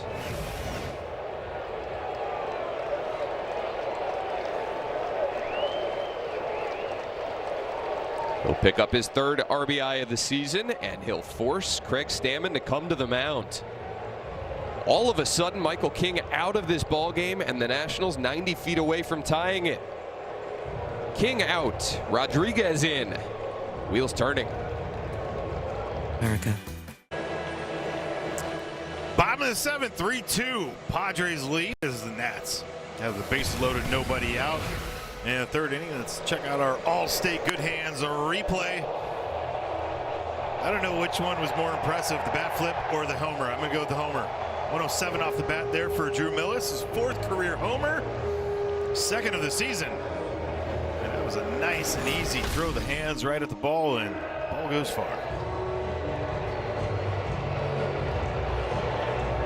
Michael King had thrown just 64 pitches through 6 innings. He allowed just 1 run. But the Nationals have gotten to him here in the 7th, and they've knocked him out of this ball game. It's Bradley Rodriguez to face Drew Millis. And he misses low. 6 of 12 with the stranded runners that he's inherited this year. Bradley. Lots of changeups. Good changeup, 4-seamer. A little sinker to go along with it against left-handers. 2 balls, no strikes. Nationals have hit only 1 ball out of the infield in this inning. It's the Abrams leadoff single to left center, then an infield single for Jose Tenna, a walk to Bibas, a hit by pitch of Cruz that brought in a run. It's like they finally got patient. Yeah. The 2-0 to Millis. Grounded right side. Tatis will go to 2nd. They'll get 1 out there. Good slide by Cruz to make sure no throw could come to 1st, and the Nats have tied it here in the 7th. RBI fielder's choice grounder for Drew Millis, and it's 3-3. Well, Dylan Cruz is staying there at second base. Did he? Nope, he got him. Oh, I miss those days. It's a clean slide, people. Everybody looking around like something crazy has gone on here. There was contact at the second base bag. That is, it's so rare these days that people don't know what to do, and the Padres are going to ask if Dylan Cruz interfered. The safe call at second base. Oh, they called him safe. They call him safe. Dan, you can't miss that one. I don't know how that happened. Dan, he was standing on second base. Dan. He's out by a couple feet. Love Dan Bellino. Good guy. All right, so he goes into second base. Is he on it? Or was he not? Oh. Was his heel touching? Wait a minute here. I thought from the first replay that we saw that his foot was all over it. Right there. I thought his foot was on it. So did I. I'll tell you what, it's that left foot. It's not touching. This is interesting. And they called it safe on the field. Dan, I apologize on that one. As do I. As do we.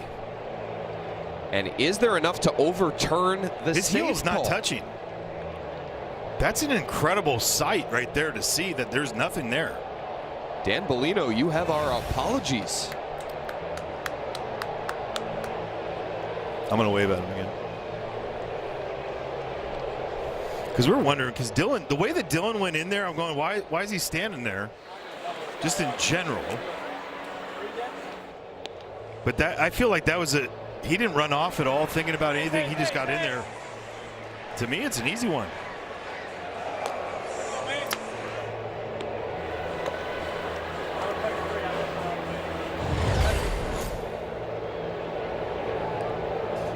I don't know how they can overturn this in New York unless they have an angle that we're not seeing. Oh, I know how, Dan. Expect the unexpected. Yep. But what we've seen across the Major League landscape this season, they shy away from overturning calls unless they have conclusive, with a capital C, evidence. After review, the ruling on the field stands. There we go. Safe. San Diego loses its challenge. Dylan Cruz is safe at second, and the bases remain loaded. Oh, he's going to get tossed for the first time in his life. Let's go, Craig. You cannot come onto the fields to argue a call that has been ruled by the replay room.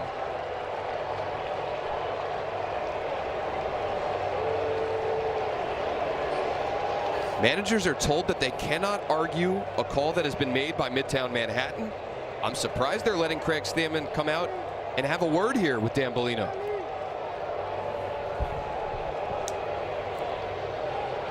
Come on, Craig. This is the first time in his career. I've been instigating this. Let's go. He's going to do it. Come on, Craig. First time in his career. Life. And there he goes.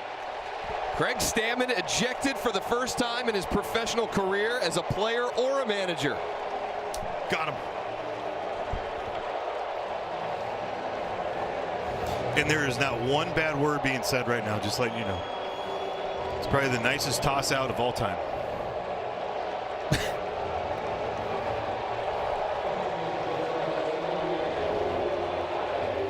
Back in the ballpark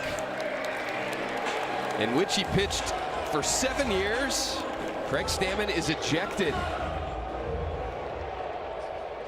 The Nationals have tied this game here in the 7th. The bases remain loaded with nobody out, and now Curtis Mead will pinch hit for the Nats. He'll bat for Nasim Nunez and take strike one from Rodriguez.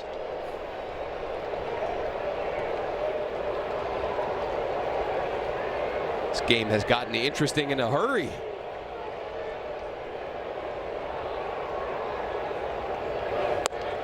One ball, one strike.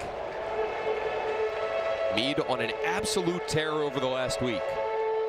4 homers, 6 driven in his last 6 ball games.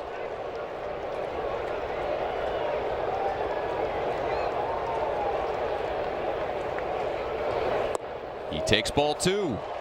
I feel like that's just been the standard in general, right? Is being able to get these long at bats, get himself into a better spot,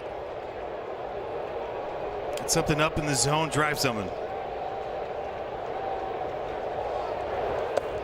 3 balls, 1 strike. And being able to come off the bench right now and to see this many pitches in the shadows, it's not an easy like, it's not an easy task just in general. Like, if you're out in the field, you have a little bit of an idea what it's like. Previous at-bats. Meade awaits a 3-1 and takes it for ball 4. The Nationals have the lead here in the 7th. Meade gets his 23rd RBI, and all of a sudden, it's 4-3 Washington. One ball out of the infield, all inning, and they've scored 3 runs. Is that a good eye, Mike? Yeah, we'll give him a good eye, mate. Or a good eye? Good eye. Yeah.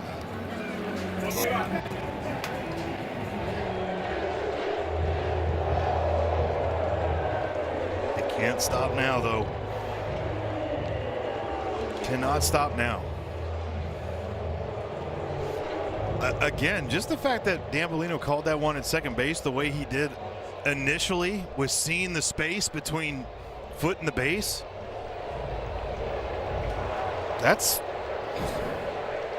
pretty darn good. Yeah. Yeah, we talked about you. Hat tip on that when I get you. So Bibas comes in on the bases loaded walk, and now top of the order, James Wood. Randy Knorr assuming the managerial duties the rest of the way. Chance for the Nats to blow this thing open all of a sudden.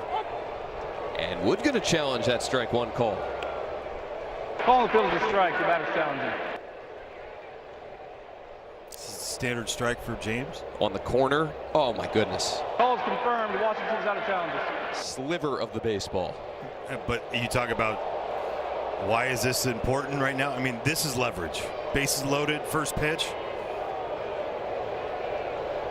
Cruz at third, Millis at second, Meade at first as Wood laces one foul.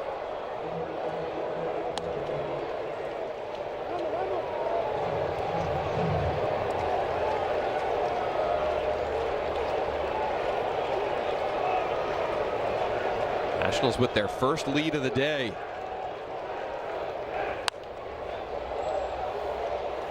That's the mistake one.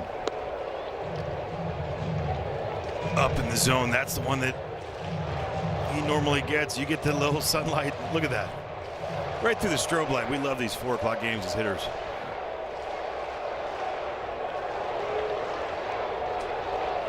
Another 0-2 to Wood. Fouls off a high fastball at 98.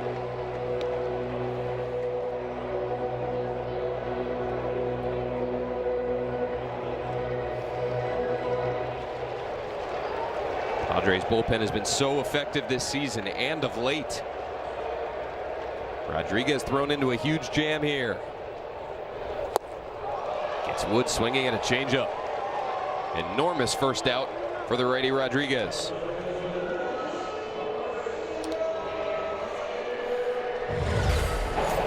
Let's check out the sequence to him. First pitch. I mean, that's the game changer of it all. Almost go into survival mode. That's the one he wants back, and then this one right here just fouls it off, but then perfect down and away. It's that one that was up 90, that changeup. That's the one I feel like he's going to talk about to himself, nobody else. Now Luis Garcia Jr.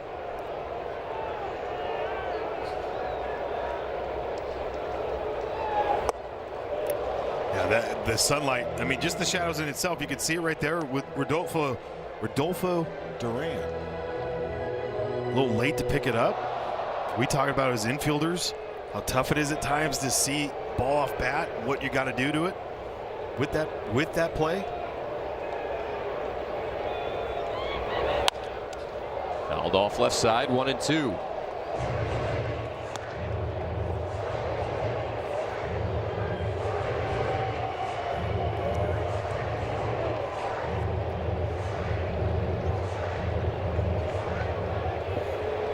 Farland has hopped up in the Nationals bullpen. Nationals looking to add to what's now a 1-run lead. Garcia spits on the changeup at the zone for a while. 2-2.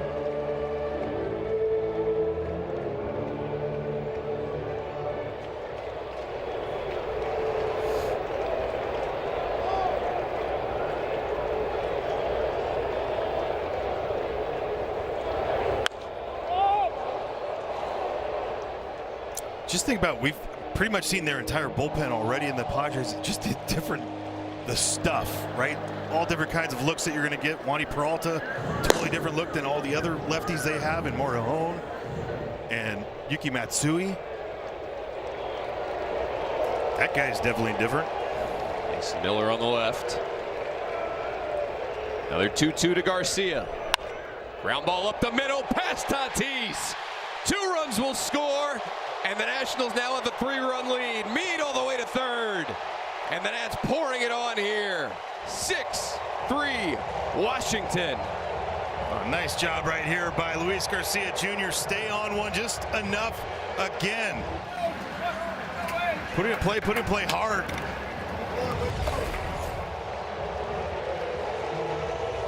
Just out of the reach of Fernando Tatis Jr. and yelling at the boys, let's go, vamos!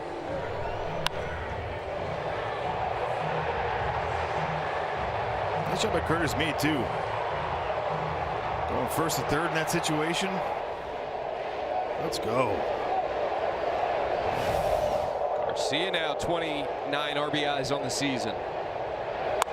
Dale and Lyle, one hopper out to Tatis. They'll sprint down the line and earn the Nationals another run. Dale and Lyle using that speed. Brings in Meade from third on a fielder's choice. And it's 7-3. What a fantastic job. Dale and Lyle, get out of the box and get going.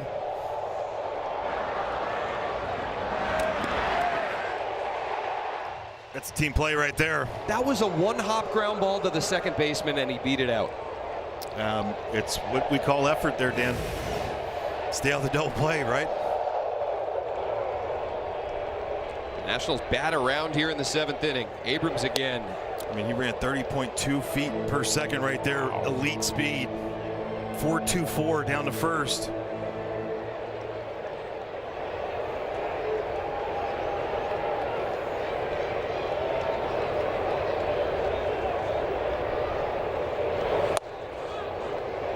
This ball took off to the right of Duran. 6 runs in the 7th inning so far.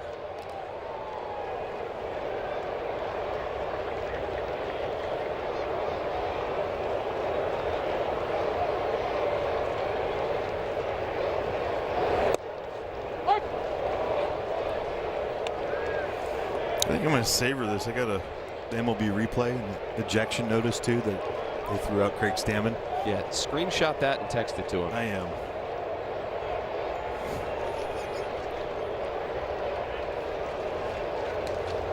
The 1-2 to Abrams. Foul back. What a swing. Think about how this inning started though, with just that nice easy swing to left center field off of Michael King, who had been rolling. Absolutely rolling. Just takes that one nice and easy to left center field.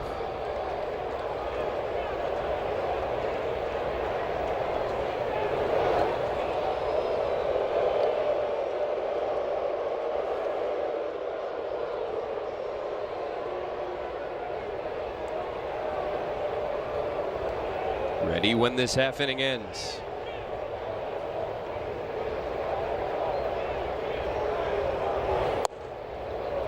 Takes the changeup in, does Abrams. 2-2.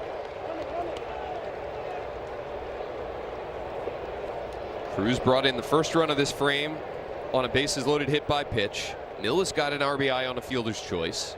Meade a bases loaded walk. Garcia drove in 2 with a single to right center, and then Lyle beat out a potential double play ball. Abrams down on strikes, but the Nats played 6. And 2 by this guy. Base hit up the middle with the bases loaded. Scores 2. Dylan Cruz, a painful hit by pitch earlier. And Drew Millis coming around. 7-3. Nats on top.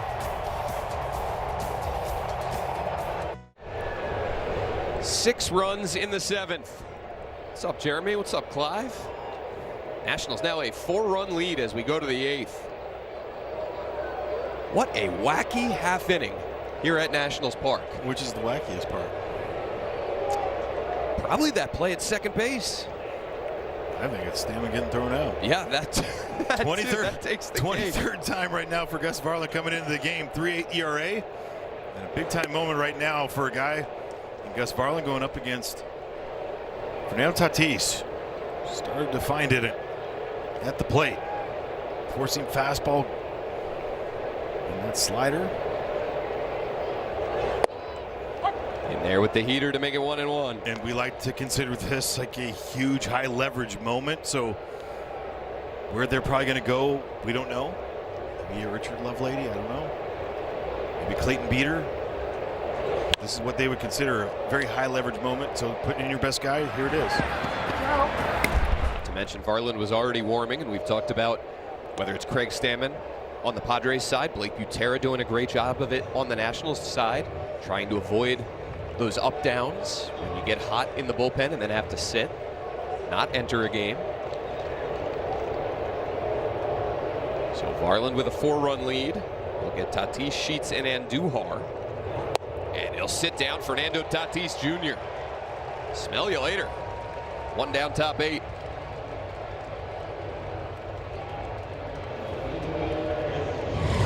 Well, especially after that big inning right there, come in here and just dial up. Great four-seam fastball. And just getting his looks in like spring training. You know what that means? I can't see it. Yep.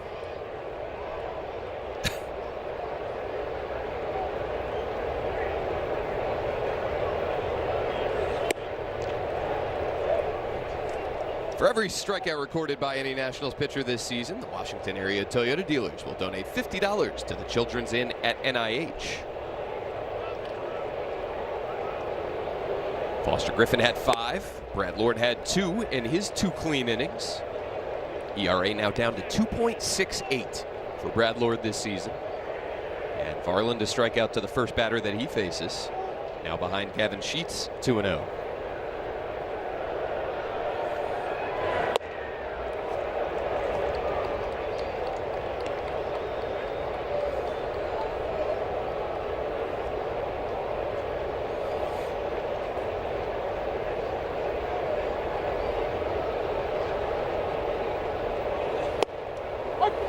Balls, 1 strike. Talking about his brother today. Louis? Yeah, his ERA plus. Do you know what it is? 1,653. Oh my goodness. League average is 100. It's good. It's real good. Sheets a high fly ball. Wood coming in. They'll get there for the second out. Well, join the Nationals community in celebrating Caribbean Heritage Night this Monday, June 1st. Watch the Nats take on the Marlins and receive an exclusive Nationals hat with a Madras pattern with a special ticket. Get your tickets now at nationals.com/specials.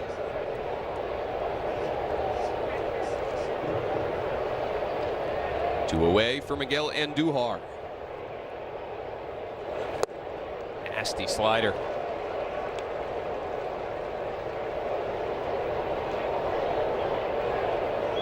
Game has turned on a dime. Outside of the Drew Millis solo homer, Nationals couldn't manage much of anything against Michael King. They did hit a few balls hard. But trailed 3-1 to the 7th.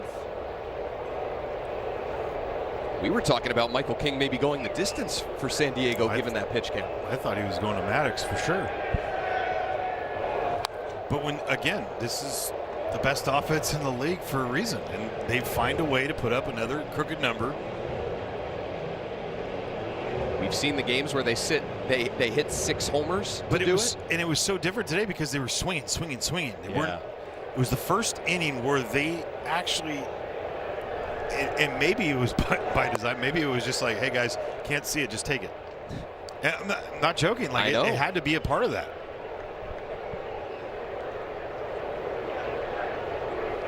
Whatever it was, it worked. Started with that guy.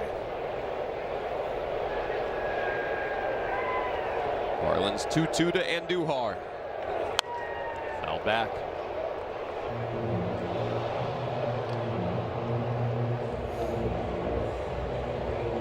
Nationals have won 7 of their last 10 series. Win today would set up a rubber game tomorrow.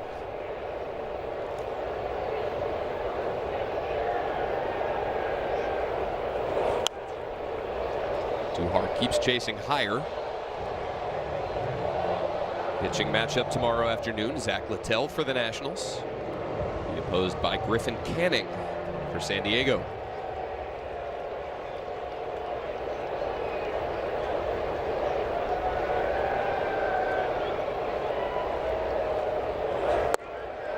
Good take on the slider, down and away. Griff Canning coming off of his Achilles tear last year in New York. He was pitching great that time. I mean, it was a big loss for them. Pretty cool to see him back so quickly. Able to hold those hands back, and Andujar draws a 2-out walk.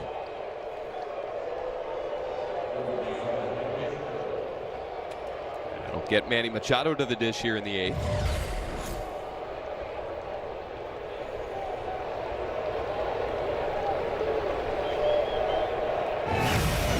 Remember the Manny one from today earlier? Yeah. He definitely didn't go that far. Manny didn't. Right. We had it as a new swing. Yeah, and after that half inning, he let first base umpire Dan Merzel hear about it a little bit. He bats with 1 on and 2 out here in the 8th. That one he went too far on, 0-2.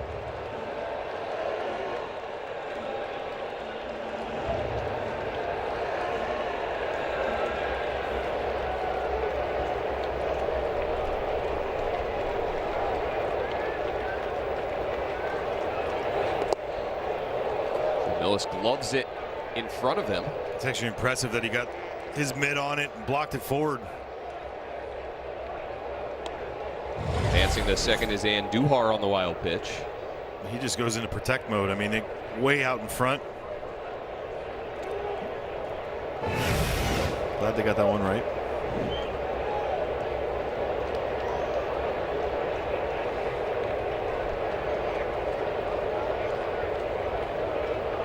A 1-2 now to Machado. 2 balls, 2 strikes. Definitely a ball. What's crazy is the visuals that we get from Drew Millis and Keibert Ruiz behind the plate this year is so different. Like we get tricked a little bit. Laced past Meade at third. And Duhar will come to the plate. Machado will hustle into second ahead of the throw from Dale and Lyle. An RBI double from him. And it's now 7-4.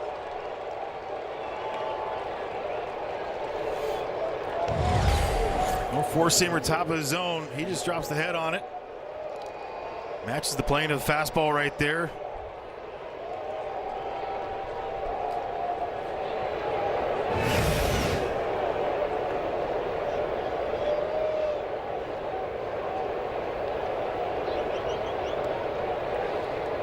Machado into scoring position for Jackson Merrill.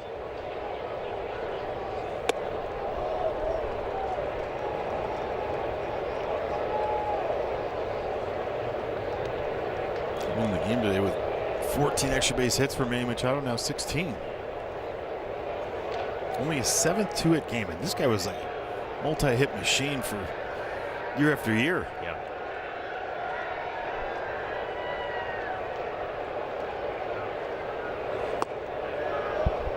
Below the knees, 2-0.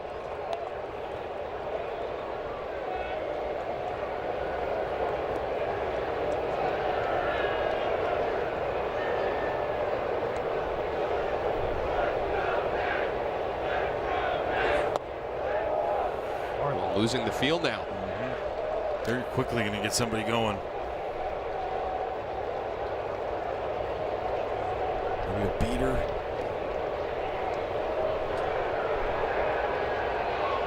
Does Jackson Merrill think about a 3-0 hack? He does not. Not close. Got Drew Millis on the right leg and a 4-pitch walk to Merrill. I was going to say in a 2-run game, yes. Tying run now comes to the plate in the form of Xander Bogaerts, and there's Clayton Beeter getting the pitch com in his cap. Now, interesting to see Simon Matthews sprint out there, not take his time, especially with Clayton Beeter just getting up right now.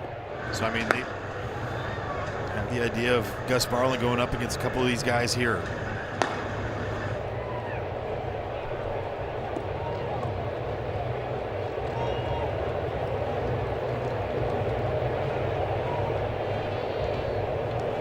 Struggle for Bogaerts this year against guys with that induced vertical break higher than 17 is noticeable, right? At 2 for 16.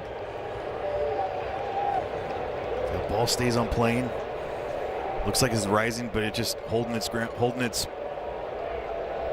level. Machado at second, Merrill at first. Bogaerts a solo homer in the second inning. Ground out and a flyout. Slider bouncing well in front of the plate, and Millis does well to backhand snag it.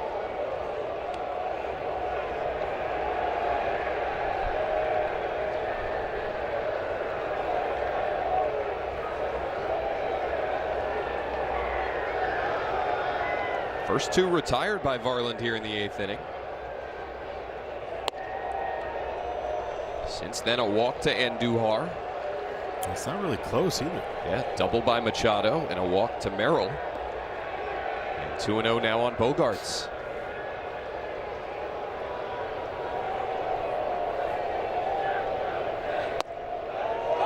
Fastball in there. Bogaerts going to challenge. On the field is a strike. The batter's challenging. You know, you're right.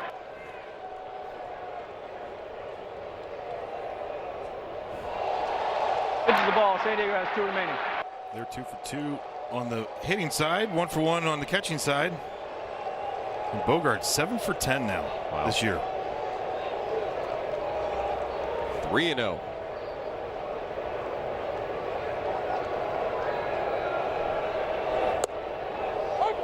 Does Bogaerts challenge that one too? Yep. Yes. It's like the same spot, isn't it? Call the field is a strike. The batter's challenging. Is he going to win back-to-back challenges to load the bases? Yes, he is. Pitches the ball. San Diego has 2 remaining. It's a 4-pitch walk, 3rd free pass in the inning for Gus Varland. And they're loaded.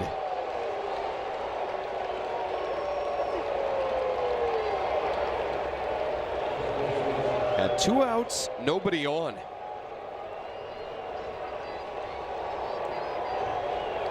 Here comes Blake Butera. Going to call upon Clayton Beeter in a huge situation here, top 8. Came off the IL recently, and I had a chance to catch up with him on Behind the Seams to talk about his pitch arsenal. Dan Kolko here with Clayton Beeter, who's going to go behind the seams with us. Clayton, you're going to show us your slider, which has been nearly unhittable in your big league career. It's been a lights out pitch for you, so if you could, show us how you grip it, and we'll get into it a little bit. Just right here on the lace, I'm really just trying to hook the middle finger on there. Okay. I always go on the label, so when it comes out, that means the label's behind, so the hitter can't see it. Yeah, basically just trying to spin it off that middle finger. When I first learned it, I was literally thought about like a snap and point a finger at home plate. Interesting. And gone from there. Got him. Clayton Beeter has out number 2 on a swinging strikeout. It is nasty. How nasty? Oh, no. Full breakdown right there. Nice job by Clayton. So you were telling me this is the same grip that you've had for this pitch since you were 12 years old, but it's evolved in some aspects since then. Tell us about that. Yeah, basically when I first started pitching, my coach told me to hold it like this and try to throw a curveball. And I did, and I guess it worked. And then it was a curveball for a long time, all the way through college. I would kind of speed it up with 2 strikes for a strikeout pitch. So I still did both of those. Like I would throw the curveball and the slider, but it's the same grip, same throw, just, you know, I'd throw it harder for the slider. And when I moved to the bullpen, just scrapped the slower one and started throwing only the hard one. That's funny. So simplify everything. Yeah. Just get rid of the slow curveball with the same grip and go with the slider that you just throw it through as hard as you can. Exactly. I love it. Clayton Beeter showing us his slider, which he's had since he was 12. It's changed a little bit, and now it's gotten him to the big leagues. Clayton, thanks so much, man. Yeah, thank you. So here is Beater with that nasty slider into a huge jam, top 8. Well, for Clayton Beater, his 14th game, 2.70 ERA, 23% strikeout rate. We've seen those climb up in just the last few days. Look, first pitch strikes not there for him, 49% this year. But we're starting to see that pick up a little bit more since he's come off the IL. Still throwing a little bit more fastball than slider, catching up with the slider now. We saw 16 the other day, I think it was, his first outing. Slider misses to tie France, 1-0.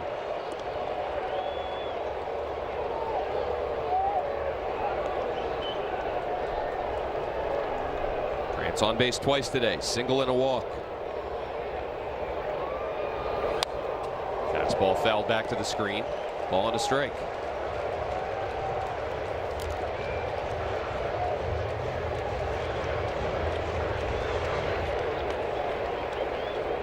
Padres hitter has faced Clayton Beater before.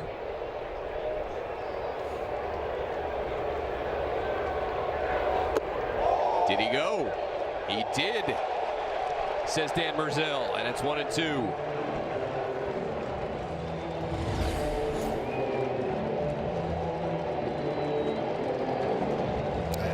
That's not even close. That's 2. All 3 he's gotten wrong today. He says knock it off to the Padres dugout. Grounded out to short. Abrams will charge, throw out France, and Clayton Beater leaves them loaded in the 8th. The Padres get 1. Beater ensures they get no more. The lead stays 3.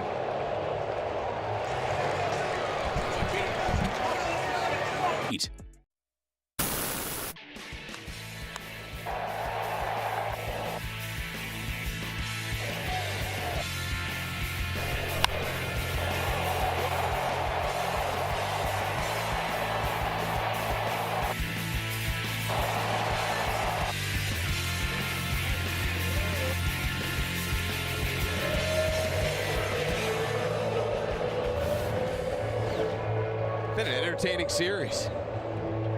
Padres took game 1 by a score of 7-5 in a back and forth affair.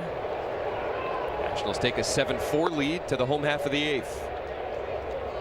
Andres Chaparro will pinch hit here for Jose Tena, and he'll face the left-hander Wandy Peralta. Wandy Peralta all the way over on that third base side. Kind of steps even further behind you as a righty and kind of just tries to sink it away. Good changeup. Totally different look. It's like a changeup slider and the four-seamer. Seager goes 96 average.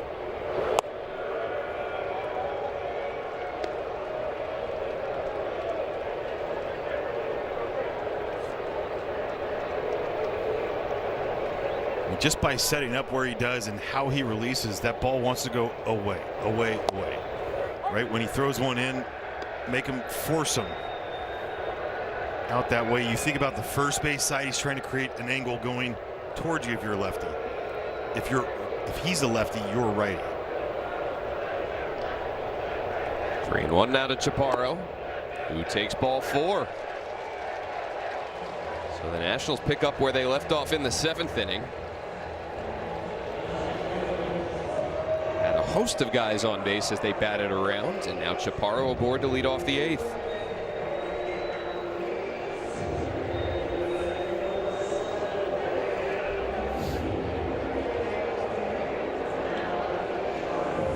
Jacob Young going to pinch run for Chaparro. Slight speed improvement there. I'd say it's a good difference. Got the hair poking through that helmet as always.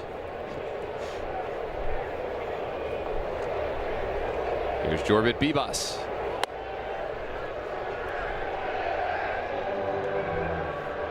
Two stealing bases against Wandy Peralta this year. I mean, the numbers just in general, right, on these relievers. I mean, relievers and Michael King, 4 for 10. No challenges left. Jorbit.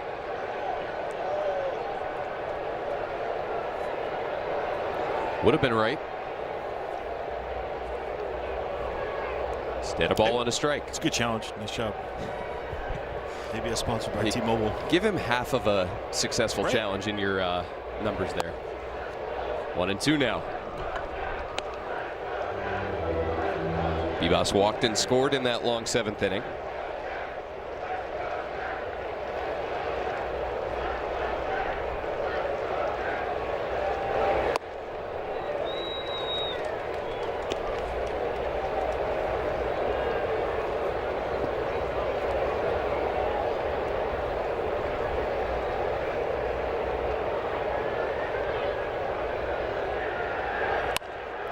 Drive back up the middle and a base hit. Young will stop at second. 2-on with nobody out for the Nats here in the 8th. His top scoring offense in Major League Baseball just won't quit. Good swing on this. 4 for 11 now against lefties for Jorby. He pushed him out away from him. So we talked about if it was a lefty that was from the first base side for a righty creating that angle. I mean, he's creating that angle into you. As a lefty there, you're trying to push him out, and he did a great job to do that.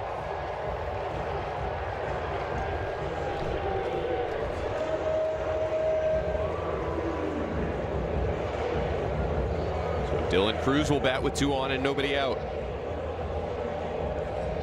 Drilled by a pitch on his hand last inning.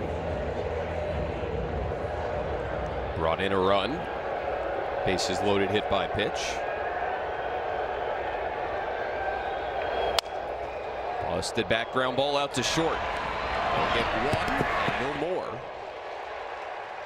So Young to third, Cruz at first, with Bibas cut down on the 6-4 fielder's choice. That was a great turn right there from both guys. Just the speed of Dylan, softly hit.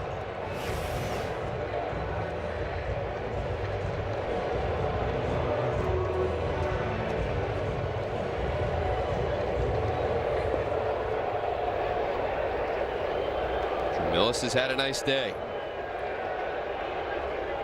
Solo homer in the 3rd, has scored twice. Chance to add to the Nationals lead here. Safety.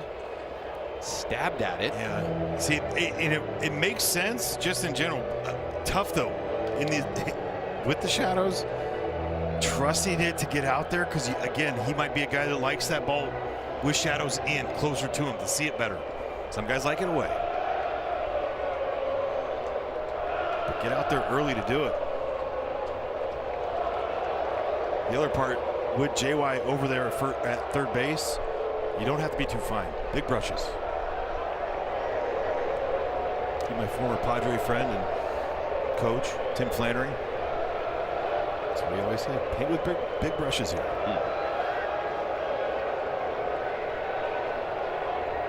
Millis squares, gets it down. Peralta fields, fires home, and they get Young. That was not a good jump by JY at all. That's a great bunt. If you're Drew Millis, get it down, get it to that side. I mean, Wandy Peralta falls to the third base side. He goes over to the first base, and that's just not a good jump by Jacob Young over there at third base.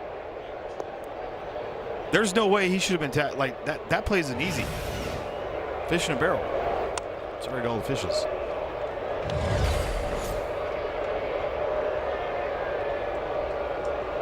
It's ends up being a great play by Wandy Peralta, but just not.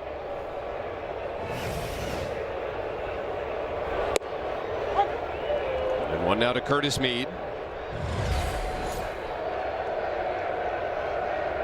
He just has no room. He's just not down the line. You got to be down the line a little bit more than what he was. He was still within the cut of the grass down there.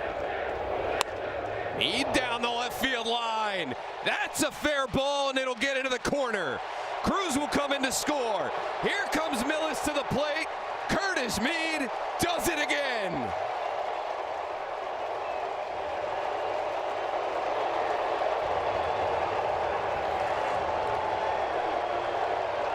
Curtis Mead, go down and get you one.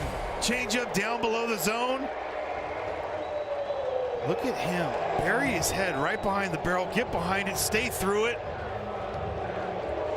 And just deliver continuously. Have a month. Wood out to shallow left center. Merrill will eventually sit under it, make the catch, but Curtis Mead cannot be stopped lately, and he adds 2 huge insurance runs for the Nats in the 8th. 5 runs now the advantage as we go to the 9th. Dan, the scoreboard didn't get her, but we got her. Kids Eat Free is back in National Park from now until Labor Day. Kids 12 and under get a free hot dog, bag of chips, and a bottle of water at home games all summer long. For more info, head to nationals.com/kidseatfree.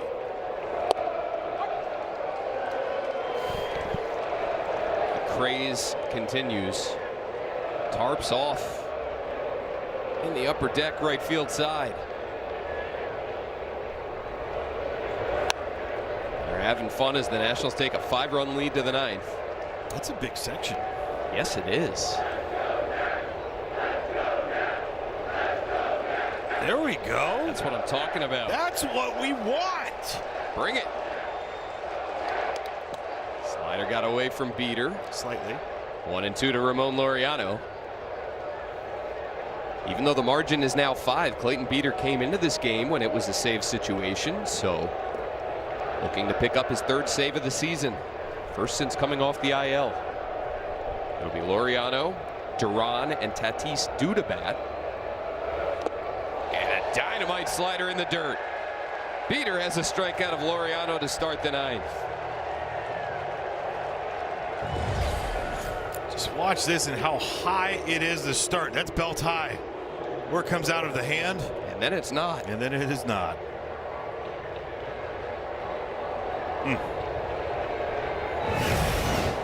Look what happens when he gets ahead right away with that first pitch strike. Quality strike, not just getting it over the middle of the part of the plate for a strike.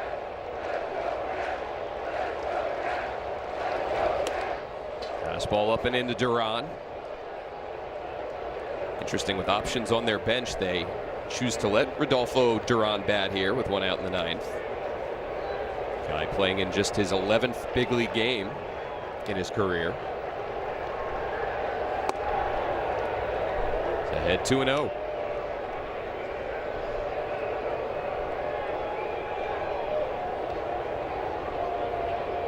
Veterans in Castellanos and Johnson. Randy. Steven Souza Jr., the hitting coach. He's got great hip flexors. I mean, he had that. He would hold that pose forever. Randy Knorr. Yeah. Yep.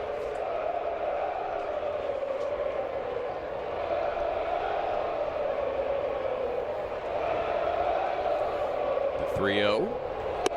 Up and in. So Duran draws a 1-out walk. This copyrighted broadcast is presented by authority of the Washington Nationals Baseball Club. It may not be reproduced or retransmitted in any form. The accounts and descriptions of this game may not be disseminated without the express written consent of the Washington Nationals. Just Randy Knorr in general, they could not overstate how important he was through that run. Strike 1 to Tatis. Here in Washington, D.C., with all the division titles leading up to the World Series title in 19. One of the most influential figures within the coaching staff and organization, minor league, major league. With the Nationals in some form for decades. Decades. He set a tone. He set a standard. The guy that one person and, well, I mean, Stammen would be one guy too, but I mean, with Ian Desmond. They were very close. Oh, yeah. Randy Knorr and Ian. 1-1 to Tatis. Chopped out to short. Abrams to second for 1. On to first. He's safe. Dan Merzel says Tatis beat the relay throw. And the game continues. Well, he has gotten a few wrong today, so did he? He might be out, and the Nationals are going to challenge this. Hasn't been Dan's best day. Washington is challenging the safe call at first base. The previous play is under review. Could the game be over on a video review? It's in his glove now. But is that heel? No, I don't know. I don't think so. I think he's out. I mean, I think he's out too, but the important one is what? What we always talk about? Yeah.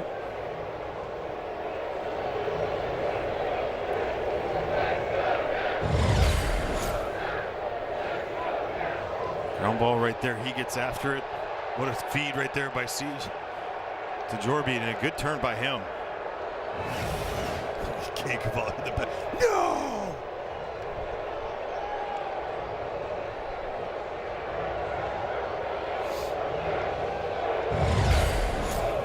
This is the best angle that we have from our production truck. The moment that it touches leather, it's considered a catch. The tarps off section chanting overturn, overturn.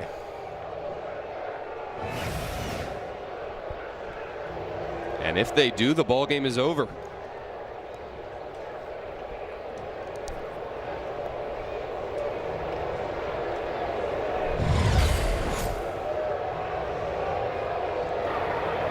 After review, the ruling on the field stands. The runner is safe. Washington loses its challenge. I mean, people are going to be like, why would you just challenge? Perfect. Took a long review to decide that. If he's called out on the fields, it probably stands as well. 100%. So the game extends. It'll be Gavin Sheets with 1 on and 2 out in the 9th.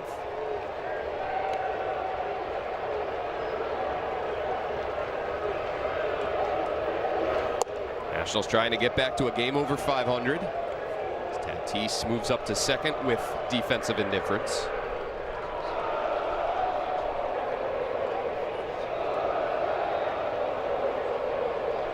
And now he's going to just trot to third as Beater fires. In there with the fastball to make it 1-1. And from Clayton Beater's standpoint, love it. Yeah.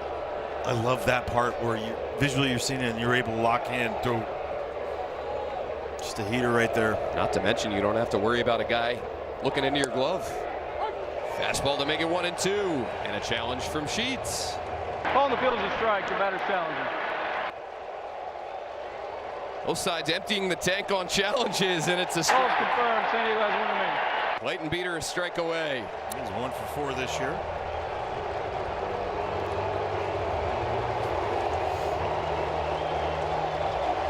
Over 30,000 plus at Nationals Park today. They come to their feet ahead of a 1-2 to Sheets. Down and in.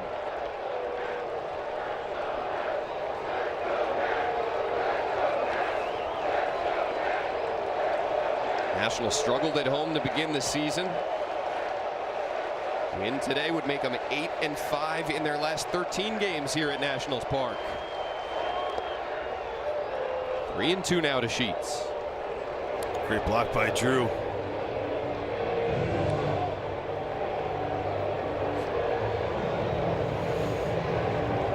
This bottom of the 9th feels a lot different after that Curtis Mead 2-run double. Oh, yeah. Nationals with 6 in the 7th, 2 in the 8th. Payoff pitch. Up and away.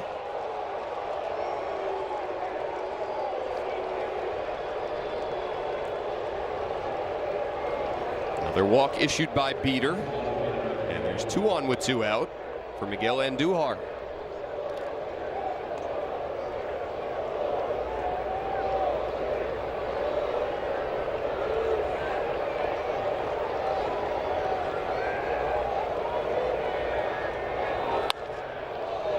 Popped up right side.